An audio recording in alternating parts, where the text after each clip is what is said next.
கிறிஸ்து இயேசுவுக்குள் அன்புக்குரிய சகோதர சகோதரிகளே, பரிசுத்தவான்கள் உங்கள் யாவருக்கும் சர்வ வல்லமுள்ள பிதாவாகிய தேவனுடைய நாமத்தினாலும் நம்முடைய அருமை ரட்சகர் இயேசு கிறிஸ்து நாமத்தினால கிருபையும் சமாதானமும் பெருக கடவுது என்கிற அன்பின் வாழ்த்துதலை உங்கள் யாவருக்கும் கிறிஸ்துக்குள்ள என்னுடைய அன்பு வாழ்த்துக்கள், என்னுடைய அன்பு வாழ்த்துக்கள் மற்றும் நான் சார்ந்திருக்கக்கூடிய காட்பாடி மற்றும் சித்தூர் சபையுடைய அனைத்து சகோதர அன்பு வாழ்த்துதலையும் உங்கள் யாவருக்கும் நான் தெரிவித்துக் கொள்கிறேன். சகோதரர் இந்த செஷன் ஸ்டார்ட் பண்ணும்போதே அருமையாக ஒரு வார்த்தை சொல்லிட்டார். அது எனக்கு தான் அப்படி நினச்சிட்டு வந்தேன். சோதனையை சகிக்கிற மனுஷன் பாக்கியவான். ரொம்ப அருமையாக சொல்லிட்டார். இந்த சோதனையில் எப்படி நான் ஜெயிக்க போகிறேன்றது தான் உங்கள் கையில் தான் இருக்குது. எல்லாமே வந்துட்டு தொடர்ந்து இந்த ஒரு ஆவிக்குரிய மாநாடு 2 நாள் கூட தேவனுடைய சித்தப்படியாக இந்த கோபிச்செட்டிப்பாளையம் மன்னிக்கணும் பெருந்துறையில் சகோதரர்கள் ஆயத்தப்படுத்தியிருக்கிறார்கள். அவர்களுக்கு நான் கிறிஸ்துக்குள்ளாக அன்பு வாழ்த்துக்கள். இந்த வாய்ப்பளித்த பிதாவாக தேவனுக்கும் கர்த்தர் இயேசுவுக்கும் சபையர் அனைவருக்கும் கூட கிறிஸ்துக்குள் அன்பு வாழ்த்து தெரியப்படுத்திக் கொள்கிறேன். அன்புக்குரிய சகோதர சகோதரர், நம்ம சகோதரர் சொன்ன வண்ணமாக பாடத்தினுடைய தலைப்பு நாம் பார்க்கும்போது பைபிள் ஸ்டூடெண்ட் ஹிஸ்ட்ரி, வேதமானவருடைய சரித்திரம். எக்கோ வர மாதிரி இருக்குங்க. ஆதார வசனத்தை நம்ம வாசிக்க கேட்கலாம். வெளிப்படுத்தல் 11ஆம் அதிகாரம் 15ஆம் வசனம்.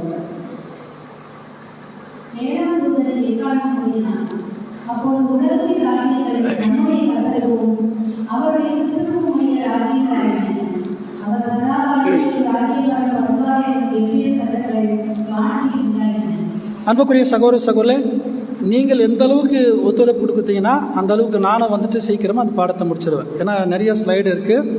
இது ஒரு 2-3 மணி நேரம் பேசலாம். ஆனால் கொடுக்கப்பட்ட நேரத்தில் நான் ஸ்லைடு மட்டும் தான் காமிச்சே போவேன். சீக்கிரமாக நம்ம என்ன பண்ணிடலாம், பாடத்தை நம்ம முடிச்சிடலாம். அன்புக்குரிய சகோதர சகோதரே, வேதமானுடைய சரித்திரம் அப்படின்னு பார்த்தீங்கன்னா யாரை பற்றி பார்க்க போகிறோம்? இப்போது வேதமானுடைய சரித்திரத்தை பார்க்க போகிறோம். யாரை பற்றி? ரொம்ப சந்தோஷம், பல அட்டென்ஷன் இருக்காங்க. ஓகேவா? அப்போ இன்றைக்கி வேதமானவர்களாகிய நம்ம பற்றினதான ஒரு சரித்திரத்தை நம்ம குறித்து தியானம் பண்ண போகிறோம். இந்த ஹிஸ்ட்ரி, இந்த வேதமானுடைய ஹிஸ்ட்ரி பார்க்கும்போது அன்புக்குரிய சகோதர சகோதரர், இன்றைக்கி நமக்கு வேதாகமத்தில் அநேக ஆதாரங்கள் இருக்குது. நமக்கு தெரியும் 7ஆம் தூதன் எக்காலம் ஊதினான் இல்லையா? 7ஆம் தூதன் நமக்கு தெரியும். யாருங்க? Charles days Russell. 7வது காலத்துக்கே உரிய சபைக்கான ஒரு தூதனாக தேவனால் ஏற்படுத்தப்பட்ட ஒரு தூதன். அவர் ஒரு பாத்திரமாக அவர் இருக்கிறார். ஸோ அப்படி இருக்கும்போது அவரை கொண்டு என்ன செய்திருக்கிறான்னு சொல்லி பார்த்தீங்கன்னா அநேக சத்தியங்களை தேவன் நமக்கு கொடுத்துருக்கிறார். அது நிறைய சத்தியங்கள் இன்றைக்கி நம்ம பார்த்துருக்கிற அத்தனை சத்தியங்களும் பார்க்கும்போது இன்றைக்கி அவரும் அவருக்கு முன்னோடியாக இருந்த அநேக பேருக்கு கொண்டு இந்த சத்தியங்களை கொடுத்துருக்க அன்புக்குரிய சகோதர சொல். அப்படி பார்க்கும்போது இன்னைக்கு நாம் கர்த்தராகிய இயேசு கிறிஸ்துடைய 2ஆம் வருகையில் நம்ம எல்லாருமே இருக்கிறோம். 1874க்கு பிறகு இல்லை, கர்த்தராகிய இயேசு 2ஆம் வருகையில் வந்துட்டார்.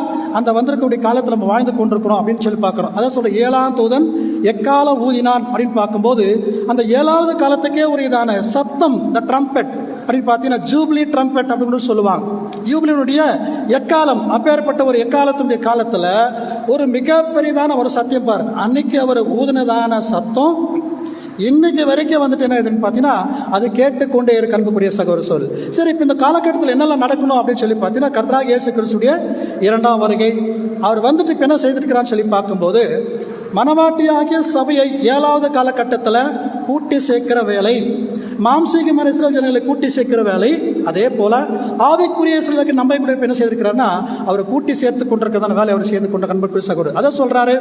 நீங்கள் வெளிப்படுத்தல இந்த காரியங்களெல்லாம் நாங்கள் ஒவ்வொரு விஷயத்தை பார்க்க போகிறோம். சபை சரித்திரம் அப்படின்னு எடுத்துட்டாலே இல்லையா, 7 காலகட்ட சபைகள் அப்படின்னு எடுத்துட்டாலே நமக்கு எல்லாருக்கும் தெரியும் எங்கே தான் இருக்குது அது விஷயம். பார்க்கும்போது வெளிப்படுத்தின விசேஷத்தில் தான் அதற்கு அன்புக்குரிய சகோதர சகோதரர். இந்த வெளிப்படுத்தின விசேஷமாக யாருக்காக கொடுக்கப்பட்டிருக்கிற காரியம் சொல்லி பார்த்தீங்கன்னா இந்த கடைசி காலத்தில் வாழ்ந்து கொண்டிருக்கிறதான பரிசுத்தவான்களாக்கிய நமக்கு பாருங்க. இன்னும் நமக்கு முன்னாடி இருந்த அநேக பேருக்கு இப்பேற்பட்டது அந்த சத்திய வெளிச்சம் கண்டிப்பாக கிடையவே அன்புக்குரிய சகோதர சகோதரர். இயேசு கிறிஸ்து அந்த 7வது காலத்துடைய தூதனாக அந்த எக்கால சத்தத்தினால இன்னைக்கு எல்லாம் ஆயிட்டு சொல்லி பார்க்கும்போது இயேசு கிறிஸ்துடைய நிறைய அந்த ராஜ்யங்கள் எல்லாம், உலக ராஜ்யங்கள் எல்லாம் நம்ம ஆண்டவருக்கும் கிறிஸ்துக்குடைய ராஜ்யங்களாக அது மாறிக்கொண்டே இருக்கு. அப்படி மாறிட்டே இருக்கு அப்படின்னு சொன்னா யார் ரெடி ஆகணும்? ராஜாக்கள் ஆளுகை செய்வதற்காக ரெடி ஆகணும். அதுக்கு தான் சொல்கிறாரு, the great tribulation will come for church class. இந்த நாட்களிலே மிகப்பெரிய சோதனை யாருக்கு அப்படின்னு சொல்லி பார்க்கும்போது சபை வகுப்பாருக்கு. எப்படி கண்டுபிடிக்கிறது உண்மையான சபையார் யாரு அப்படின்ற விஷயத்தை இன்னைக்கு நமக்கு மிகப்பெரிய ஒரு போராட்டம் இருக்கு. அன்புக்குரிய சகோதர சகோதரர் பாரு, ஆவிக்குரிய ஜீவமே ஒரு போராட்டமாக இருந்தால் இன்னைக்கு வேதமாரில் இன்னைக்கு நாம ஃபீட் கிளாஸ் இருக்கிற நமக்கு அநேக சோதனைகளாக இருக்குன்னு சொல்றார். அதான் சொல்ற கடைசி வரைக்கும் நம்ம பார்க்கும்போது இந்த ஒரு நாட்களில் அநேகமான சோதனைகள் இன்னைக்கு யாருக்கு தான் சொல்லி பார்த்து நமக்கு தான். பாருங்க, த many tribulation for the truth and Jesus.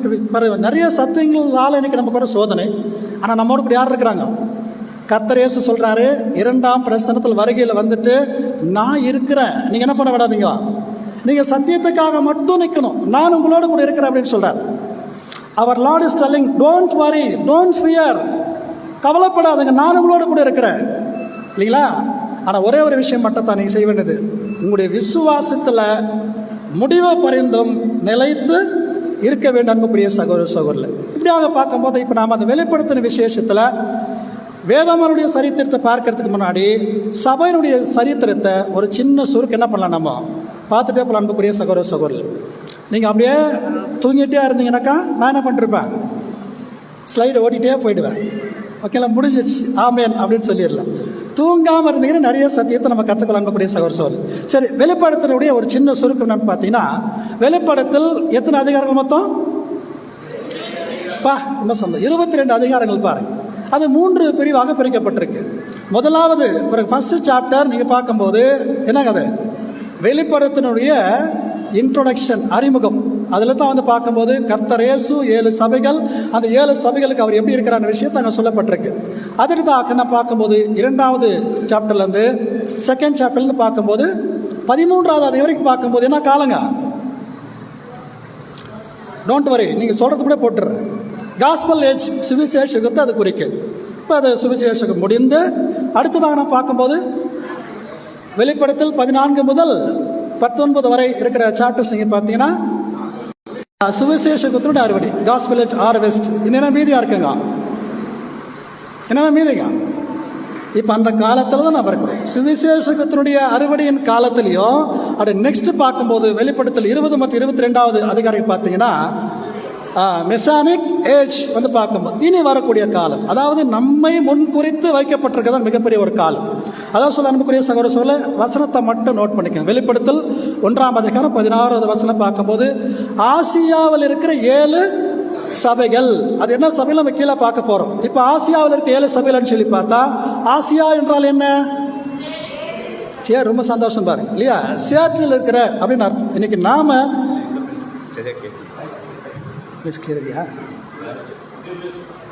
இதா பண்ணலாமா, இதா பண்ணலாமா? ஆசியாவில் இருக்கிற 7 சபைகள் என்று இங்கே நம்ம பார்க்கும்போது சேர்ச்சில் இருக்கக்கூடியதான 7 சபைகள் சேற்றுக்குள்ள. அப்போ அந்த சேறு எப்படி உண்டாகுது அப்படின்னு பார்த்தீங்கன்னா, தண்ணீர் கொஞ்சம் போட்டால் மண் சேறு கலந்து தான் அப்படின்னு சொல்லி பார்க்குறோம். இன்றைக்கி நாம் இருக்கக்கூடிய நாம கூட அன்புக்குரிய சகோதர தேவன் அநேக சத்தியத்தை நம் மீது கொண்டு இன்னைக்கு சபையாக நம்மளை உருவாக்கி கொண்டிருக்கிறார். 7 காலகட்ட சபை, ஒரே சபை தான் 7 காலங்கள் இருக்கிறதான சபை. இங்கே சொல்ல பாருங்க, வெளிப்படத்தில் 1ஆம் அதிகாரம் 12ஆம் வசனத்தில் பார்க்கும்போது அது பாருங்க 7 இந்த பொன் குத்து விளக்குகளை பற்றி நம்ம பார்க்குறோம், இல்லையா? லேம்ப் ஸ்டாண்ட் நமக்கு தெரிஞ்ச விஷயம் தான். இது கூட பார்க்கும்போது இந்த 7 குத்துவலைகளுக்கு மத்தியில் யார் இருக்கிறாங்க அப்படின்ற விஷயத்தை பார்த்தீங்கன்னா பாருங்க, இந்த இமேஜ் ராங் தான், இந்த இமேஜ் தப்பு தான். ஆனால் 7 குத்து விளக்குகள் மத்தியில் யார் இருக்குன்னு பார்க்கும்போது நம்ம ஆண்டவராகிய இயேசு கிறிஸ்து. வெளிப்படத்தில் 1ஆம் அதிகாரம் 13ஆம் வசனத்தில் மனுஷகுமாரனுக்கு ஒப்பானவராய் கண்டேன், அவர் மத்தியில் இருக்கும்படியாக நான் கண்டேன். இது பாருங்க மத்திய 28ஆம் அதிகாரம் 20ஆம் வசனம் சொல்லுவார், நான் உங்களுடன் கூட சதா காலங்களும் இருக்கிறேன். அப்ப சபையை அவர் கண்காணித்துக் கொண்டிருக்கிறவர். முதல் வருகையில் அவர் வந்தார், சபையை அஸ்திபாரம் போட்டார், ஸ்தாபித்தார். அவர் போயிட்டு இப்போ அவர் என்ன சொல்லி பார்க்கும்போது 2ஆம் வருகையில் வந்து அந்த சபையை முடிக்கக்கூடிய ஒரு காலங்களில் அவருக்கு அன்புக்குரிய சகோதரர் இந்த ஒரு இமேஜ் கூட நீங்கள் பார்த்துக்கலாம்.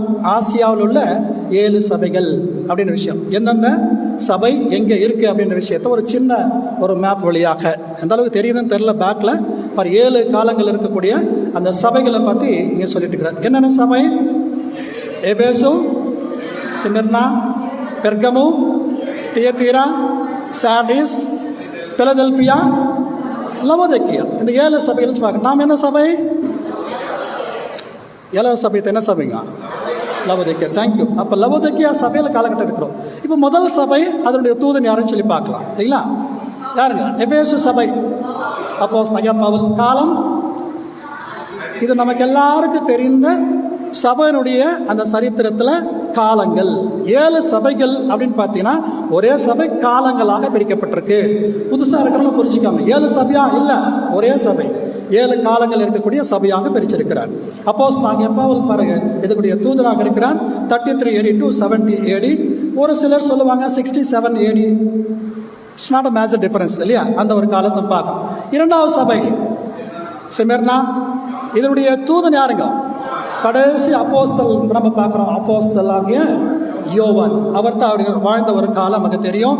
அவர் கடைசி வரைக்கும் பாருங்க 100 years இருக்கிறதுக்கிற 96 AD அந்த ஒரு வெளிப்படுத்தின விசேஷத்தை வந்து அவர் எழுதியிருக்கிறார். நமக்குரிய சகோதரர் அந்த காலம் நீங்கள் பார்க்கும்போது 70 AD to 313 AD பாருங்க. இந்த ஒரு காலகட்டத்தில் எப்போதான் அந்த ஒரு நல்ல கோதுமைகளுக்குள்ள களைகள் வந்து விதைக்கப்பட்டு முளைத்து வரக்கூடியதான ஒரு காலம். 3வது சபை பெர்கமோ சபை. இதனுடைய தூதன் யாருங்க? ஏரியஸ் பார்க்குறோம். 313 1157 வருஷங்கள் வரைக்கும் இருந்த ஒரு காலம். இந்த காலகட்டத்தில் மிகப்பெரியதான ஒரு போராட்டம் இருந்தது. இந்த போப் அமைப்பு அந்த உள்ள வந்து உருவாகி அப்பத்தான் வந்து வளர்ந்துட்டு இருக்கிற காலங்களில் அநேக தப்பறையான போதனைகளை உள்ள கொண்டு வந்து அன்புக்குரிய சகோதரர்கள் இப்படி உள்ள கொண்டு வந்த காலத்தில் ஒரு மிகப்பெரியதான ஒரு சத்தியம் இந்த காலகட்டத்தில் ஒரு மிகப்பெரிய ஒரு மாநாடு, நிசையா மாநாடு நடக்கப்பட்டது. அந்த மாநாட்டில் வந்து பார்க்கும்போது பேசுகிறவர் தான் ஏரியஸ் அப்படின்னு பார்க்குறோம். அவர் கூட சார்ந்தவர்களை நம்ம பார்த்து ஏரியன்ஸ் அப்படின்னு அழைக்கப்பட்டார்கள். அப்போ மிகப்பெரிய அந்த மாநாட்டுடைய டிஸ்கஷன் என்னன்னு பார்த்தீங்கன்னா, அதாவது ட்ரினிட்டி பற்றின பேசுகிறாங்க. 3 கடவுள்களா இல்லை ஒரு உண்மையான தேவன் பிதாவாகிய தேவன் அப்படின்ற விஷயத்தை. அப்போ சிறு கூட்டமாக இருக்கிறவர்கள் அவங்க சொன்னாங்க இல்லை, பிதாவாகிய தேவன் ஒரு மட்டும் தான் தேவன் அப்படின்ற விஷயத்தை அவங்க கொண்டு வரான். ஆனால் நிறைய குழப்பமாக காசு வாங்கிட்டு என்ன பண்ணிட்டேன்னாக்கா நிறைய பிஷப்புகள் தவறான போதனை சொல்லி அந்த ட்ரினிட்டி என்கிறதான கொள்கையை கொண்டு வராங்க. அப்படியே நம்ம போயிட்டு இருக்கும்போது 4வது சபை தியத்தீரா சபைன்னு பார்க்கும்போது பீட்டர் வால்டோ. இவருடைய காலம் 1357 முதல் 1367. இந்த ஒரு காலகட்டத்தில் என்ன நடந்துச்சு பார்க்கும்போது போக்கூடிய அதிகாரம் 1000 ஆண்டு அரசாட்சி ஸ்டார்ட் ஆயிருச்சு அப்படின்னு சொல்லிட்டு மிகப்பெரியதான ஒரு அதிகாரத்தை பிடிச்சிட்டு பிரான்ஸ் நாட்டில் ஐரோப்பா கண்டத்தில் முழுமையாக யூரோப்பில் அவங்களுடைய கண்ட்ரோல் வச்சிருக்கிறாங்க. 10 நாடுகளை அவங்களுடைய கட்டுக்கோப்பில் வச்சுட்டு மிகப்பெரிய அதிகாரத்தை செலுத்தி கொண்டிருக்கிற ஒரு நேரத்தில் அங்கே ஒரு மிகப்பெரிய ஒரு பிரச்சனை வருது அந்த காலகட்டத்தில். என்ன அப்படின்னு சொல்லி பார்த்தீங்கன்னாக்கா ஈஸ்டர்ன் போப், வெஸ்டர்ன் போப், போப்புக்கு இடையில பார்க்கும்போது மிகப்பெரிய ஒரு சண்டை நடக்குது. இந்த போப்புடைய சண்டை போட்டுகிட்டே இருக்கிற காலத்தில் மெதுவாக இந்த பீட்டர் வால்டர் என்ன செஞ்சுட்டார் அப்படின்னு சொல்லி பார்க்கும்போது அது குறித்த டீட்டெயில்ஸ் நான் கீழே உங்களுக்கு நான் காமிச்சிக்கிறேன். பீட்டர் வால்டர் குறித்து அடுத்ததாக நம்ம பார்க்குறோம் சர்டே சபை. இந்த தூதர் வந்துட்டு ஜான் வைக்லிஃப். அதுக்கடுத்து மார்ட்டின் லூத்தர் 6வது காலகட்ட சபை 1517 முதல் 1877 கர்த்தராகிய இயேசு கிறிஸ்துவின் 2ஆம் பிரசன்னம் வரைக்கும். இவர் யாருங்க? லவோதிக்கேயா. 7வது காலகட்ட சபையினுடைய தூதன். இதை குறித்த டீட்டெயிலான விளக்கத்தை நம்ம லாஸ்ட்டில் நம்ம பார்க்க போகிறோம். ஒரு சின்ன அறிமுகம் மட்டும் தான் பார்த்துறேன். ஓகே, இப்போ நம்ம என்ன செய்யலாம்னா இந்த உண்மையான சத்தியத்தை போகக்கூடிய காலங்களில் இல்லை இருண்ட காலங்களில் அந்த தப்பறையான இருக்கக்கூடிய சபை சத்தியத்தை எவ்விதமாக போட்டு கீழே அவங்க புதைச்சி வச்சுட்டாங்க, இல்லை மூடி வச்சுட்டாங்க, மறைச்சி வச்சுட்ட அந்த விஷயத்தை குறித்த காரியங்களை பார்க்கறதுக்காக வெளிப்படுத்தின விசேஷம் 11வது அதிகாரம் 1வது வசனத்திலேருந்து சுருக்கமான விளக்கத்தை மட்டும் கொடுக்குறேன். இதை டீட்டெயிலாக போக முடியாது. இந்த விஷயங்களை அதாவது ஆண்டன் ஃப்ரீ எழுதியிருக்கக்கூடிய நோட்ஸ்லேருந்து ஒரு சில கமெண்ட்ஸ் நம்ம எடுத்திருக்கிறோம். இதை சுருக்கமாக நம்ம பார்த்துடலாம். வாசிக்கலாம் வசனம்.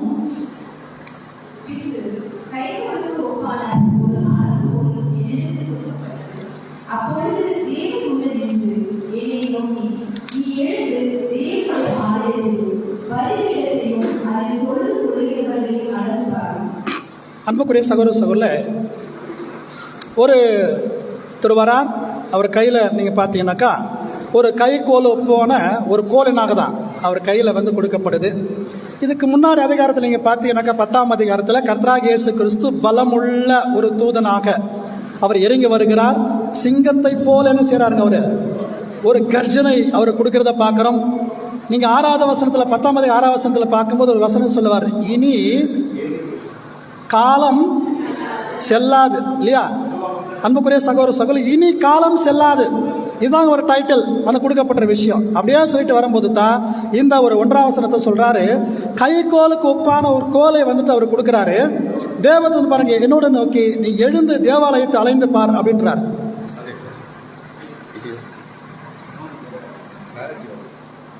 சரி, நெக்ஸ்ட் நம்ம இதில் பார்க்கும்போது தான் அந்த ஒரு கைக்கோலுக்கு ஒப்பான ஒரு கோல் அவர்கிட்ட கொடுத்துட்டு, நீ போயிட்டு என்ன செய்யுங்க, தேவாலயத்தை அளந்து பாருங்க, ஆனா பலிப்படத்திலும் தொழுது கொள்வதை என்ன பண்ணுங்க, கொஞ்சம் அளந்து பாருங்க அப்படின்னு சொன்னார். இப்போ தேவாலயம் யாரை குறிக்குது? நான் கேள்வி கேட்டு ஆன்சரை போட்டுடுறேன், ஈஸியாக இருக்கு. நீங்களே தேவனுடைய ஆலயமாக இருக்கிற ஒரு கோல் கொடுத்துருக்கிறாரு, அந்த மெசரிங் ராட் ஒரு கோல். ஆனால் சகரியா கண்டத்திற்கு 2ஆம் அதிகாரம் பார்க்கும்போது அளவு கோல் கொண்டு வருவார், அதோட கூட நூல் கூட கொண்டு வருவார்.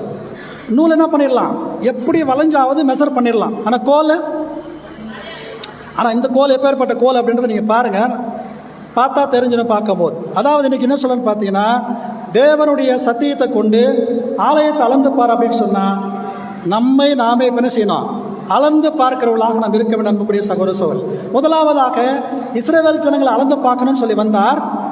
ஆனால் அளக்க முடிஞ்சுதா அப்படின்னு பார்க்கும்போது, ஏன் அப்படின்னு சொல்லி பார்க்கும்போது சொல்றார், அவங்களுக்கு என்ன இல்லைங்களா, மதில் இல்லாமல் இருக்குது. சகரியா 2ஆம் அதிகாரத்தில் சொல்றார், அவங்களை அளக்க பார்க்க முடியல. அதில் என்ன பண்ணிட்டாரு, மத்திய 23ஆம் அதிகாரத்தில் 38-39ஆம் வசனத்தில் ஒரே வார்த்தையில் சொல்லிட்டார், உங்கள் வீடு உங்களுக்கு. அப்போ அவங்களை ரிஜெக்ட் பண்ணிட்டார். ஆனால் இப்போ யாரை தான் அவர் அளக்கிறார் அப்படின்னு சொல்றாரு, யாரை? சகரியா 2ஆம் அதிகாரம் 7ஆம் வசனம், பாபிலோன் குமாரத்தின் மத்தியில் குடியிருக்கிற சியோனே உன்னை விடுவித்துக்கொள். யாருங்க இவங்க? பாபிலோன் மத்தியில் குடியிருக்கிற சியோனே. அங்கே தான் நம்ம எல்லாரும் குடியிருந்தோம், அவளை விட்டு வெளியே வாருங்கள் அப்படின்னு சொல்லிட்டார். இப்போ அவர் எப்படி வந்திருக்காருன்னு சொல்லி பார்க்கும்போது, கர்த்தராகிய இயேசு கிறிஸ்து ஒரு பலமுள்ள தூதனாக அவர் இறங்கி வந்திருக்கிறார். அவர் வந்து என்ன செய்யறாரு பார்க்கும்போது, அவர் பாருங்க, மண்பாண்டங்களை ஒடுக்கிறத போல அவர் என்ன பண்ணாரா, இருப்பு கோல் ஆட்சி. இன்னைக்கு முதலாவதாக அந்த ஆட்சி இந்த பூமியில் ஸ்தாபிக்கப்பட வேண்டுமானால் முதலாவது இப்போ யார் அடியாகணும், யார் அடியாகணுமா? அதான் சொல்லப்படுற, and the angel stood saying, rise and then measure the temple of God and after and that worship there he can second coming given to the rod to told to measure the self. இன்னைக்கு rod யாருக்காக கொடுக்கப்பட்டிருக்குன்னு சொல்லி பார்க்கும்போது சபையாக்கிய நமக்கு தான் கொடுக்கப்பட்டிருக்கு, நம்ம அளக்க சொல்லி. இப்போ ஆலயம் அப்படின்னு எடுத்துட்டாலே எத்தனை பாகங்களாக இருக்கின்ற விஷயத்தை நீங்கள் பார்க்கலாம் இல்லைங்களா? பிரகாரம், பரிசுத்த ஸ்தலம், மகா பரிசுத்த ஸ்தலம். இப்போ பாரு, அதை அப்படியே நீங்கள் சத்தியத்துக்கு ஒப்பிட்டு பார்க்கும்போது பிரகாரம் என்ன குறிக்குதுங்க, அழைக்கப்பட்டவர்கள், தெரிந்து கொள்ளப்பட்டவர்கள், உண்மை உள்ளவர்கள். அப்படியா இருக்கும்போது தான் இன்னைக்கு தேவன் யாரை மட்டும் அளக்க விரும்புகிறார் அப்படின்னு சொல்லி பார்க்கும்போது இன்னைக்கு அளந்துட்டு இருக்குது யார் தாங்க, நம்மை மட்டும் தான் இருக்குது பார்க்கும்போது. அதை சொல்ல வெளிப்படுத்தல் 11ஆம் அதிகாரம் 2ஆம் வசனம்,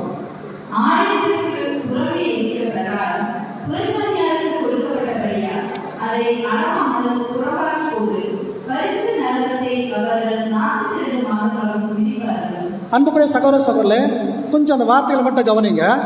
நீங்கள் ஆலயத்தை மட்டும் அழகுங்க, பிரகாரம் வந்துட்டு வெளியே இருக்கிற பிரகாரம் பாருங்க, அது புறஜாதியில் கொடுக்கப்பட்டபடினால அது என்ன பண்ணிடாதீங்க, அளந்துடாதீங்கன்னு சொல்லிட்டார். பாரு, கர்த்தராகிய இயேசு கிறிஸ்துவுக்கு முன்னாடி இருந்த ஒரு காலத்திலேயே இஸ்ரேல் ஜனங்களை மட்டும் அளந்து பார்க்க சொன்னார். யார் அளக்க வேண்டாட்டாருங்க? புறஜாதி தேசங்களுக்கு எந்த ஒரு இதுவுமே தேவன் கொடுக்கல. ஆனால் இன்னைக்கு அதே போல தேவனுடைய ஆலயமாக இருக்கிற நம்ம மட்டும் அளக்க சொல்லியிருக்கிறாரு. இன்னைக்கு புறஜாதி யாரு? யாரெல்லாம் இந்த சத்தியத்தை தெரியாமல் இருக்காங்களோ அவங்களெல்லாம் புறஜாதி தான். நல்லா புரிஞ்சுக்காங்க. யாரெல்லாம் சத்தியத்தை அறிஞ்சிருக்கிறாங்களோ அவங்களாம் யாருங்க? தேவனுடைய ஆலயமாக இருக்கிற இன்னைக்கு நம்மை மட்டும் தான் அளந்து பார்க்கணும். ஆனால் இது பிரகாரம் அப்படி சொல்லி பார்க்கும்போது இவங்க இன்னும் யாரை குறிக்குதுன்னு சொல்லி பார்த்தீங்கன்னாக்கா இன்னைக்கு இருக்கிற பேர் கிறிஸ்தவ அமைப்புகள்.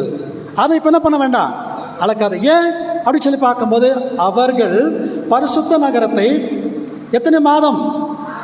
42 மாதம் மிதிப்பார்கள். ஒரு சின்ன கால்குலேஷன் பாருங்க. இன்னைக்கு நம்ம செப்பரேட் பண்ணிட்டாரு. ஆனால் 42 மாதங்கள் அப்படின்னு சொல்லக்கூடியது, இந்த தீர்க்கதரிசனம் நமக்கு நல்லா தெரியும். 1260 நாட்கள் சொல்லும் போது 60 வருஷங்கள். இது எங்கே ஸ்டார்ட் ஆயிருக்குன்னு சொல்லி பார்க்குறோம். நமக்கு எல்லாருக்கும் தெரியும் இல்லையா? இந்த பொன்டிஃபெக்ஸ் மேக்சிமஸ் அப்படின்னு சொல்லக்கூடிய the religious ruler, chief religious ruler, மதங்களுக்கெல்லாம் ஒரு குருவானவர் அப்படின்னு சொல்லிட்டு எப்போ போப்பு டிக்ளேர் பண்ணிட்டாரோ அந்த ஒரு வருஷம் 539 அங்கேருந்து ஸ்டார்ட் ஆகி இந்த 1260 வருஷம் முடியுது 1799. இது என்ன வருஷம்? போப்பு உடைய முழு அதிகாரத்தையும் ஒரு கட்டுக்கோப்பில் கொண்டு முடிச்சிட்டார் நெப்போலியன் போனபார்ட். சரி, இப்போ நெக்ஸ்ட் போயெல்லாம் பாருங்க. இதே விஷயத்தை இங்கே சொல்றார். மத்திய 24 அதிகாரம் 15 வசனத்தில் வாசிங்க சிஸ்டர்.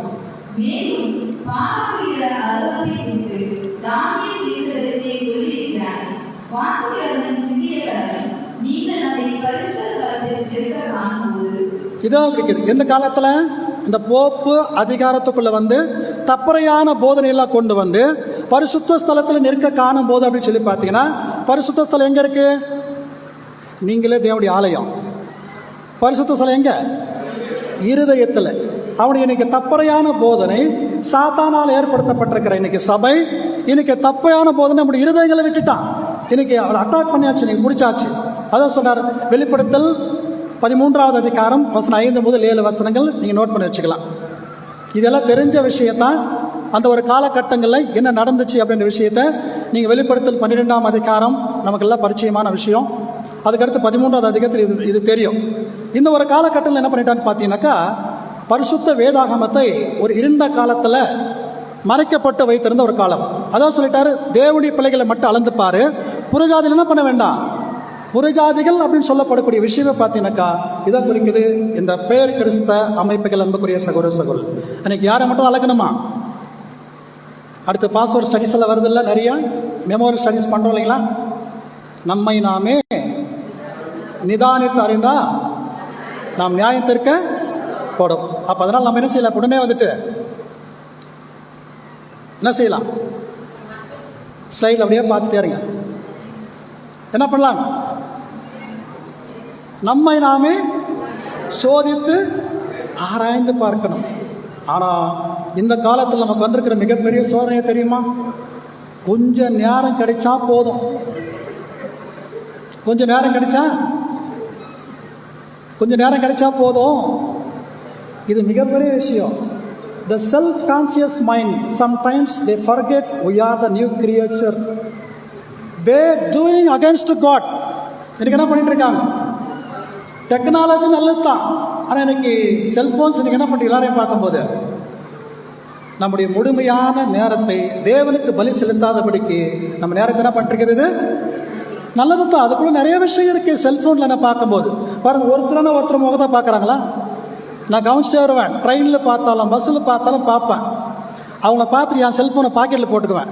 நான் அவங்கள பார்க்கணும்ல, அவ்வளோ டீப்பாக பார்த்துட்டு இருப்பான்னு பார்க்கும்போது. ஆனால் இன்றைக்கி ஒரே ஒரு வேண்டுகோள் என்ன தெரியுமா? அன்புக்குரிய ஒரு அனௌன்ஸ்மெண்ட் பண்ணால் நல்லாயிருக்கும்னு நினைக்கிறேன். கன்வென்ஷன் ஆளுக்கு உள்ளே வரும்போது தங்களுடைய செல்ஃபோனை உள்ளே வெளியே வச்சுட்டு வாங்க அப்படின்னு, இல்லையா? ஆனால் இங்கே நேரம் கிடைக்கும் போது என்ன பண்ண ஆரம்பிச்சிடறோம்? நாம் அதை தானே பார்த்துட்டு இருக்கிறோம். அதான் சொல்ல, நம்முடைய நேரத்தை வீணாக்க. ஏன்னா நம்மை நாமே நிதானித்து நம்ம ஆராய்ந்து பார்த்தால் நம்ம என்ன பண்ணுவோம்? நியாயத்திற்கப்படுவோம். இப்போ இதிலிருந்து காப்பாற்றியால போதும், பிள்ளைகளை நம்ம வந்து காப்பாற்றிடலாம், இல்லையா? வெளிப்படுத்தல் 11 அதிகாரம் 3-4 வசனத்தை வாசிக்கலாம்.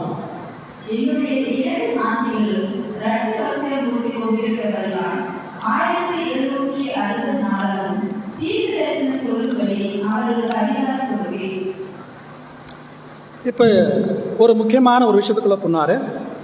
என்னுடைய 2 சாட்சிகள் இரட்டுஸ்தரம் வடுத்து கொள்ளும்படியாக. என்னுடைய 2 அந்த சாட்சிகள் எது? நீங்களே சொல்லிட்டா, நான் என்ன சொல்ல சிஸ்டர்? தேங்க்யூ. பாருங்க, அடுத்த வசனத்தில் வாசிக்கலாம் பாருங்க. கண்டினியூஷன் 4வது வசனத்தை பாருங்க.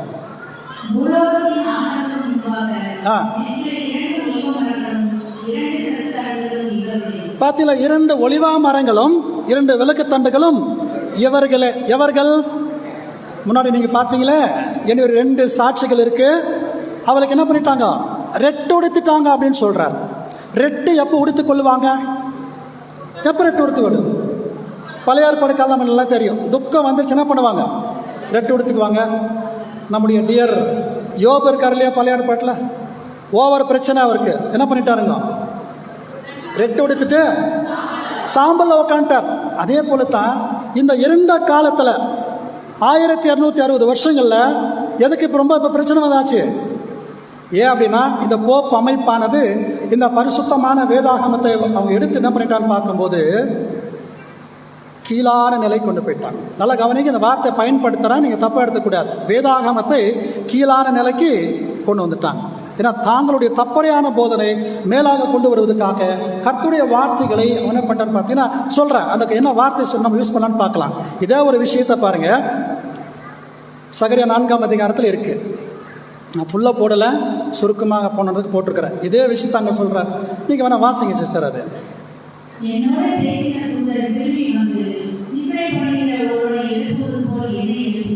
பார்த்தீங்களா? யார? ஹலோ, நித்திரை பண்ணுகிறவன் பக்கத்தில் எழுப்புங்க. ஒரு எழுப்புறது போல அவர் எழுப்பி இப்போ சொல்கிறார். பார்க்கும்போது நீ காண்கிறது என்ன அப்படின்னு கேட்டால் ஸ்டேஜில் 2 பேராக பேசுகிறாங்க பதில் அப்படின்னு சொல்லாதீங்க இல்லைங்களா? நீ காண்கிறது என்ன அப்படின்னு சொல்லி அவர்கிட்ட கேட்குறார். அவர் கேட்டா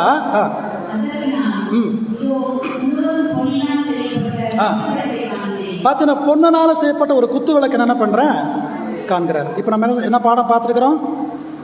சபை சரித்திரம். அதுக்கு இந்த விஷயங்கள்லாம் நமக்கு தேவைப்படுது. அப்போ குத்து விளக்கு. இப்போ அந்த குத்து விளக்குகளுக்கு பார்த்தீங்கன்னா மேலே ஒரு கிண்ணம், 2 ஒலிவா மரங்கள் இருக்குது. அந்த ஒலிவா மரத்துலேருந்து குழாய் பைப்பு வழியாக அந்த கிண்ணத்துக்கு எண்ணெய் வருகிறது. அப்போ அது ஒலிவா எண்ணெய் அதுக்குள்ளே வருகிறது. அந்த கிண்ணத்திலிருந்து கீழே இருக்கக்கூடிய அந்த குத்து விளக்குடைய அகல்களுக்கு என்ன ஆகுதுன்னு சொல்லி பார்த்தீங்கன்னா அங்கேருந்து பைப் கனெக்ஷன் கொடுத்து பாருங்க. இது போல் சகரியா 4ஆம் அதிகாரத்தில் இருக்கிற விஷயம். அப்போ இது எதை குறிக்குது அப்படின்னு விஷயத்தை பார்க்கும்போது அன்புக்குரிய சகோதர ஒரு சிறிய சுருக்கத்தை நீங்கள் அப்படியே பார்த்தோம், ஸ்டைல்லே பார்த்துருவாங்க.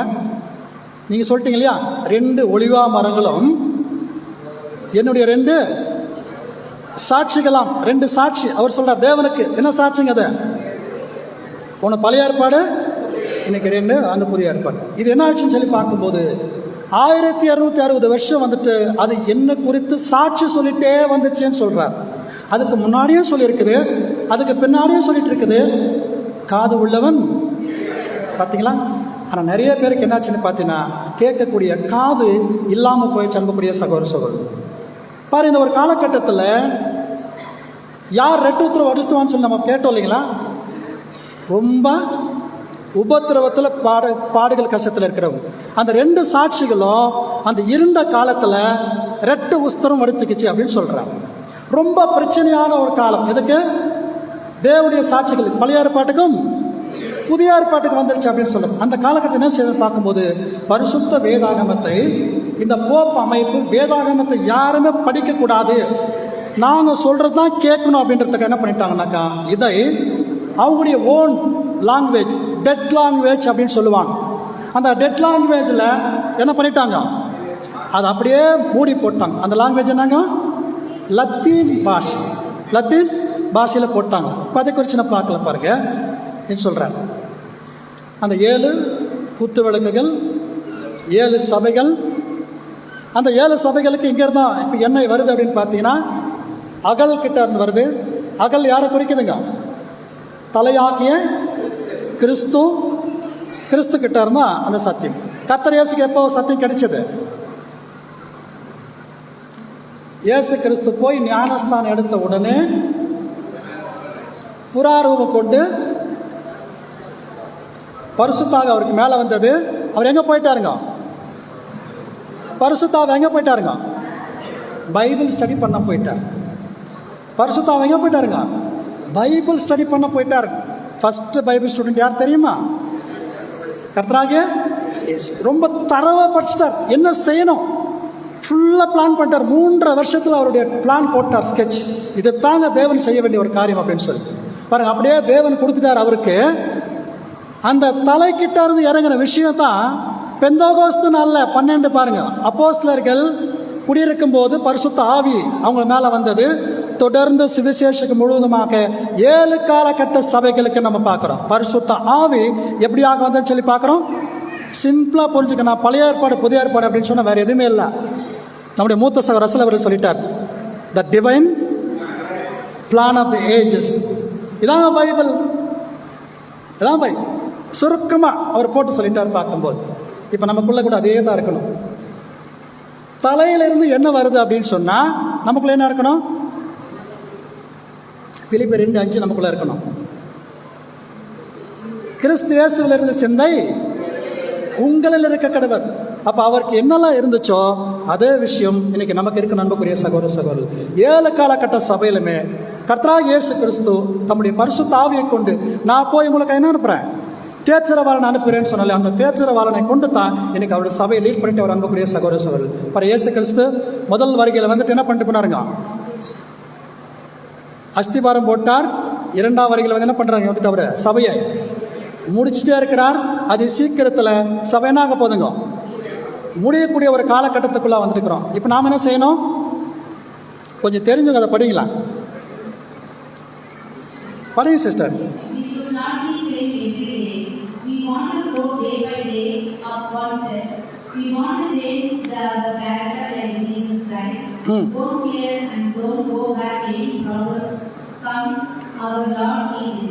இப்போ என்ன சொல்லிட்டு இருக்கிறாரு, அனுதினமும் கர்த்தர் இயேசு போல பைபிள் ஸ்டடி பண்ணணும். நேற்று இந்த மாதிரி நாம் இன்னைக்கு என்ன பண்ணக்கூடாதுங்க, நேற்று இருந்த மாதிரி நாம் இன்னைக்கு இருக்கக்கூடாது. பாருங்க, நாம் குழந்தையாக இருந்தோம், வளர்ந்துட்டே வாலிப பிரயாத்துக்கு வந்தோம், அப்புறம் வயசாயிட்டே போகுது, அப்படியே வரோம் இல்லைங்களா. ஆவிக்குரிய ஜீவத்திலையும் இதே போல் படிப்படியாக நம்ம வளரக்கூடிய இருக்கணும். அன்புக்குரிய சகோதர சகோதரர், இப்போ நெக்ஸ்ட் நம்ம போயெல்லாம் வெளிப்படுத்தல் 11ஆம் அதிகாரம் 5ஆம் வசனம்.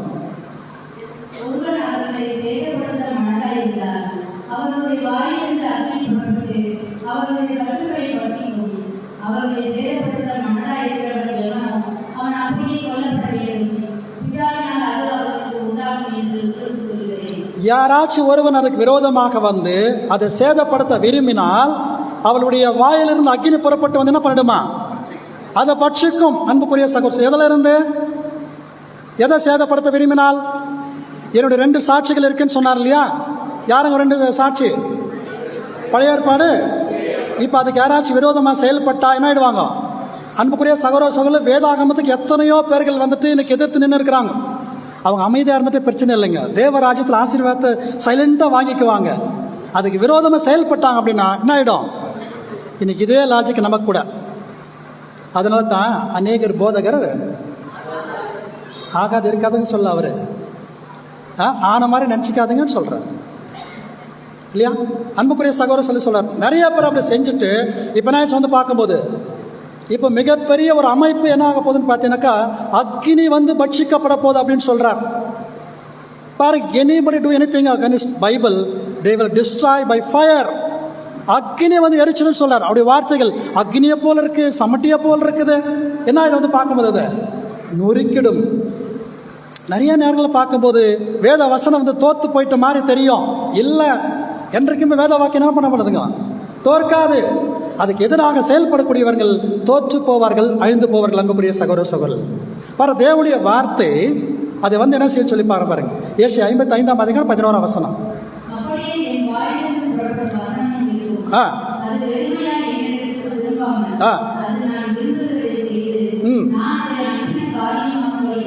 நல்லது, ஞாபகம் வச்சுக்காங்க. அவர் என்ன காரியத்தை சொல்லி அனுப்பியிருக்கிறாரோ அது செய்யாமல் அது என்ன பண்ணாதுங்களா, என்னிடத்துல திரும்பி வராது அப்படின்னு சொல்லியிருக்கிறார். அப்போ என்ன வேலை அதுக்கு கொடுத்துருக்கிறாரோ அந்தந்த காலகட்டத்தில் அந்த வேலை கண்டிப்பாக என்ன செய்து வந்துட்டு அதை ஏற்ற வேலைகளில் அதை சொன்ன விஷயம் கண்டிப்பாக நடக்கும்.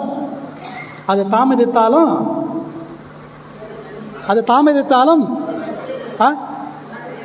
அதுக்கு காத்திரு, அது நிச்சயமாக வரும். நிச்சயமாக என்ன வந்து பார்க்கும்போது அது நடக்கும், தேவன் சொல்லிட்டாருன்னு பார்க்கும்போது. அதனால் இப்போ அந்த வார்த்தைக்கு எதிராக யாரும் நான் பேசினா அவங்க அழிந்து போவார்கள், அக்கினி வந்து எரிச்சிடும் அப்படின்னு சொல்லிட்டு இப்போ சொல்ல வெளிப்படுத்தல் 11ஆம் அதிகாரம் 6ஆம் வசனம். கொஞ்சம் எல்லாரும் கொஞ்சம் அட்டென்ஷன் கொடுக்குறீங்களா? கொஞ்சம் அட்டென்ஷன் கொடுக்கலாம் இந்த ஒரு நேரத்தை வசனத்துக்கு. ரொம்ப முக்கியமான வசனம் இந்த பாடத்திலேயே பார்க்கும்போது ரொம்ப ஹைலைட். கேள்வி கேட்க போற, ரொம்ப அட்டென்ஷனாக இருங்க. பாருங்க, சொல்றார், அவர்கள் தீர்க்க தரிசனம் சொல்லி வருகிற நாட்களிலே மழை பெய்யாதபடிக்கு வானத்தை அடைக்க அவர்களுக்கு அதிகாரம் உண்டு. அவர்கள் தீர்க்க தரிசனம் சொல்லி கொண்டு வரக்கூடிய காலங்களில் மழை பெய்யாதபடிக்கு வானத்தை அடைக்கிறதுக்கு என்ன இருக்கு? அதுக்கு அதிகாரம் இருக்கு. ரெண்டாவது விஷயம் சொல்றாரு, வாசிங்க சார்.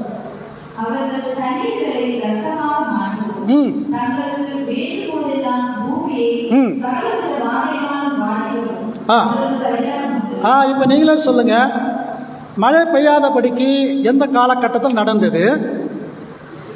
வானத்தை அடைக்க அதுக்கு அதிகாரம் இருக்கு. தேவனுடைய வார்த்தைகளுக்கு மழை பெய்யாதபடி செய்யறதுக்கு அதிகாரம் இருக்கு. தண்ணியை ரத்தமாக மாற்றுவதற்கு அதுக்கு என்ன இருக்கு? பார்த்தீங்களா? எலியா காலத்தில் மழை பெய்யாதபடிக்கு இல்லைங்களா? எவ்வளோ வருஷங்க?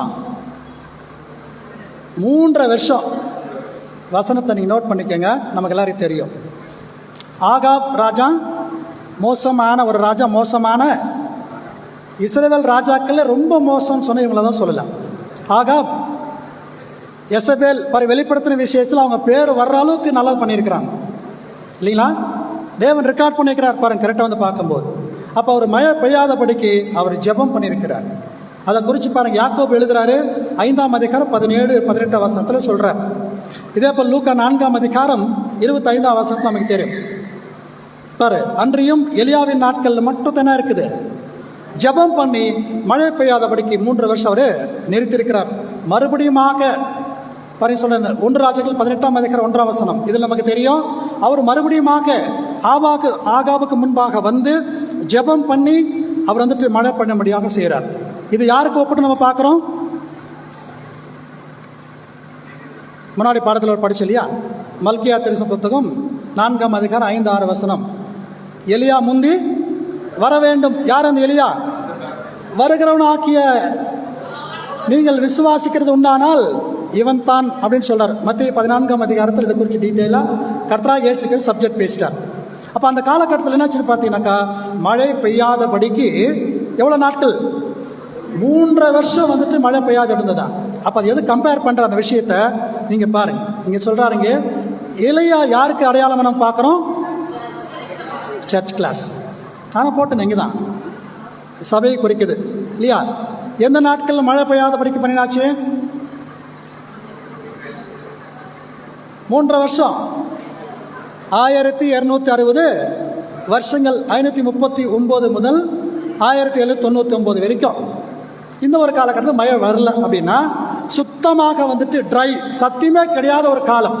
போகக்கூடிய மிகப்பெரிய வந்துட்டு ரூலிங் அத்தாரிட்டி, அவங்க அதிகாரத்துக்கூட இருக்கக்கூடிய காலகட்டத்தில் சத்தியத்தை மறைச்சிட்டாங்க. டெட் லாங்குவேஜில் போயாச்சு.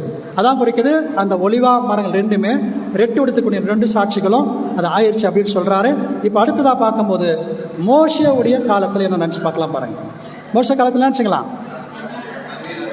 தண்ணீர் ரத்தமாக மாறி போயிடுச்சு. இது எதை குறிக்குது? மோசே கூட யாருக்கு ஒப்பிட்டு சொல்லலாம்? கர்த்தராகிய இயேசு கிறிஸ்து. எத்தனை வருஷம்? 120 வருஷம். முதல் 40 வருஷம் பரலோகத்தில் இருந்தது குறிக்குது. கர்த்தர் இயேசு அவர் அரண்மனையில் இருந்தார். மோசே 2வது 40 வருஷம் ஆடுகளை மேய்ச்சிட்டு இருந்தார். சுவிசேஷத்தில் ஆடுகளை மேய்ச்சிட்டு இருக்கிறார். 3வது நம்ம பார்க்குறோம் பாருங்க, தேவனுடைய ஜனங்களை எகிப்திலிருந்து மீட்டு ரட்சித்து கானானுக்குள்ள நடத்தி கொண்டு போகிறது. கர்த்தர் இயேசு 2ஆம் வருகையில் வந்துட்டு இன்னைக்கு சபையை அவர் ரட்சித்து எல்லா உலக ஜனங்களுக்கு ரட்சிப்பு கொடுக்கக்கூடிய ஒரு காலத்தை குறிக்கிறது. இதான் சர்ச்சு சொல்கிறார். ஒரு சின்ன இமேஜ் நமக்காக என்ன நடந்துச்சு அப்படின்ற விஷயத்த.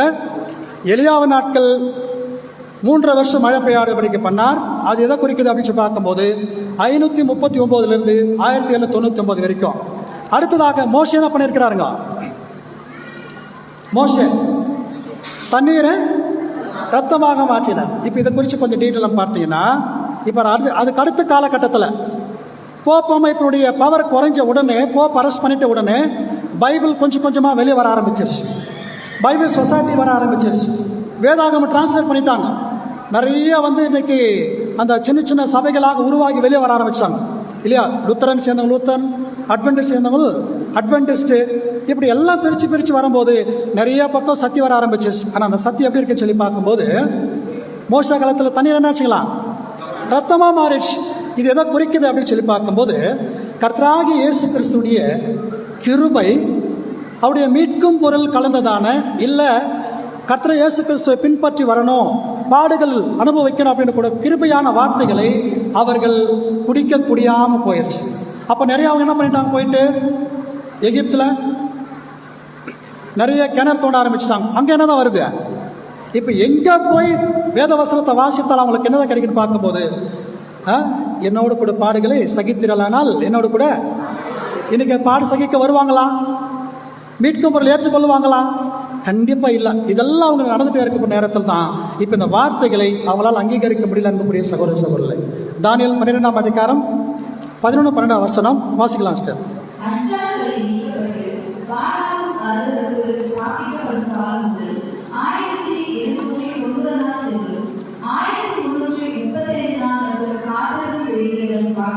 அப்போ இந்த காலங்கள் நம்ம நல்லாவே தெரியும் இல்லையா? இந்த தீர்க்க தரிசன கணக்கில் நம்ம பார்த்துட்டோம். 1260 வருஷம் போப் அரெஸ்ட் பண்ணக்கூடிய காலம் வரைக்கும் 1290 நாள் செல்லும். 1335 நாள் காத்திருந்து சேர்கிறவன். சரி, கொஞ்சம் நீங்கள் சொல்லுங்கள், இப்போ 1290 நாள் செல்லும், அது எந்த காலத்தை குறிக்குது? தேங்க்யூ. வில்லியம் மில்லருடைய காலத்தை அடையாளப்படுத்தி நம்ம பார்க்குறோம். அந்த காலகட்டத்தில் தான் அட்வென்டிஸ்ட் இல்லை இரண்டாம் வருகை உடைய சத்தியத்தை அவர் கொண்டு வருகிறார். அதை குறித்து நம்ம கீழே நம்ம பார்க்க போகிறோம். டீட்டெயில் நம்ம ஸ்டடியில் போகும்போது நம்ம பார்த்துக்கலாம். இந்த காலகட்டத்தை இதை குறிக்குது. கொஞ்சம் ஸ்லைட்ஸை மட்டும் பார்த்துக்காங்க. இப்போ வேதாகமானது ஃப்ரெஞ்சு மொழியில் டிரான்ஸ்லேட் ஆயிடுச்சு, இங்கிலீஷ் மொழியில் டிரான்ஸ்லேட் ஆயிடுச்சு, ஜெர்மனியில் கூட டிரான்ஸ்லேட் வந்துருச்சு. இதுவும் நான் கீழே உங்களுக்கு சொல்ல போகிறேன் இல்லையா? எல்லாரும் வேதாகமத்தை படிக்க ஆரம்பிச்சிட்டாங்க. ஆனால் அந்த தண்ணி இப்போ எப்படி தான் இருக்குதுங்களா? மோசே நாட்களில் தண்ணீர் ரத்தமாக ஆயிடுச்சு. அப்படின்னா கர்த்தராகிய இயேசு கிறிஸ்துடைய மீட்கும் பொருள் மற்றும் பாடுகள் நிறைந்த ஒரு சத்தியமாக இருக்குது. அந்த சத்தியத்தை அவங்களால குடிக்கவே முடியல. ஆனால் அந்த சத்தியம் யாருக்கு மட்டும்தான்? இப்போ தேவனுடைய பிள்ளைகள் ஆக்கிய நமக்கு மட்டும்தான். இதுவும் நான் கொஞ்சம் ஸ்லைட்ஸ்க்கு ஸ்கிப் பண்ணிக்கிறேங்க, நேரத்தை கருத்தில் கொண்டு. நிறைய ஸ்லைட்ஸ் எடுத்து நான் போட முடியாது, ஸ்கிப் பண்ணிடுறேன் நான். இப்போ இந்த 2 விஷயம் நம்ம பார்த்தோம் பார்த்தீங்களா? அதாவது எலியா, மோசே 2 பேர் பார்த்தோம். இதே விஷயத்தை கர்த்தராகிய இயேசு கிறிஸ்துடைய முதல் வருகையில் அவர் சிலுவையில் மரிக்கிறதுக்கு முன்னாடி ஒரு காட்சியை பார்க்குறாங்க இல்லையா? மறுரூப மலையில் இந்த 2 பேர் வர்றாங்களா? எலியா, மோசே வர்றாங்க. இப்போ அவங்கள குறித்து நமக்கு நல்லாவே தெரியும். யாரு?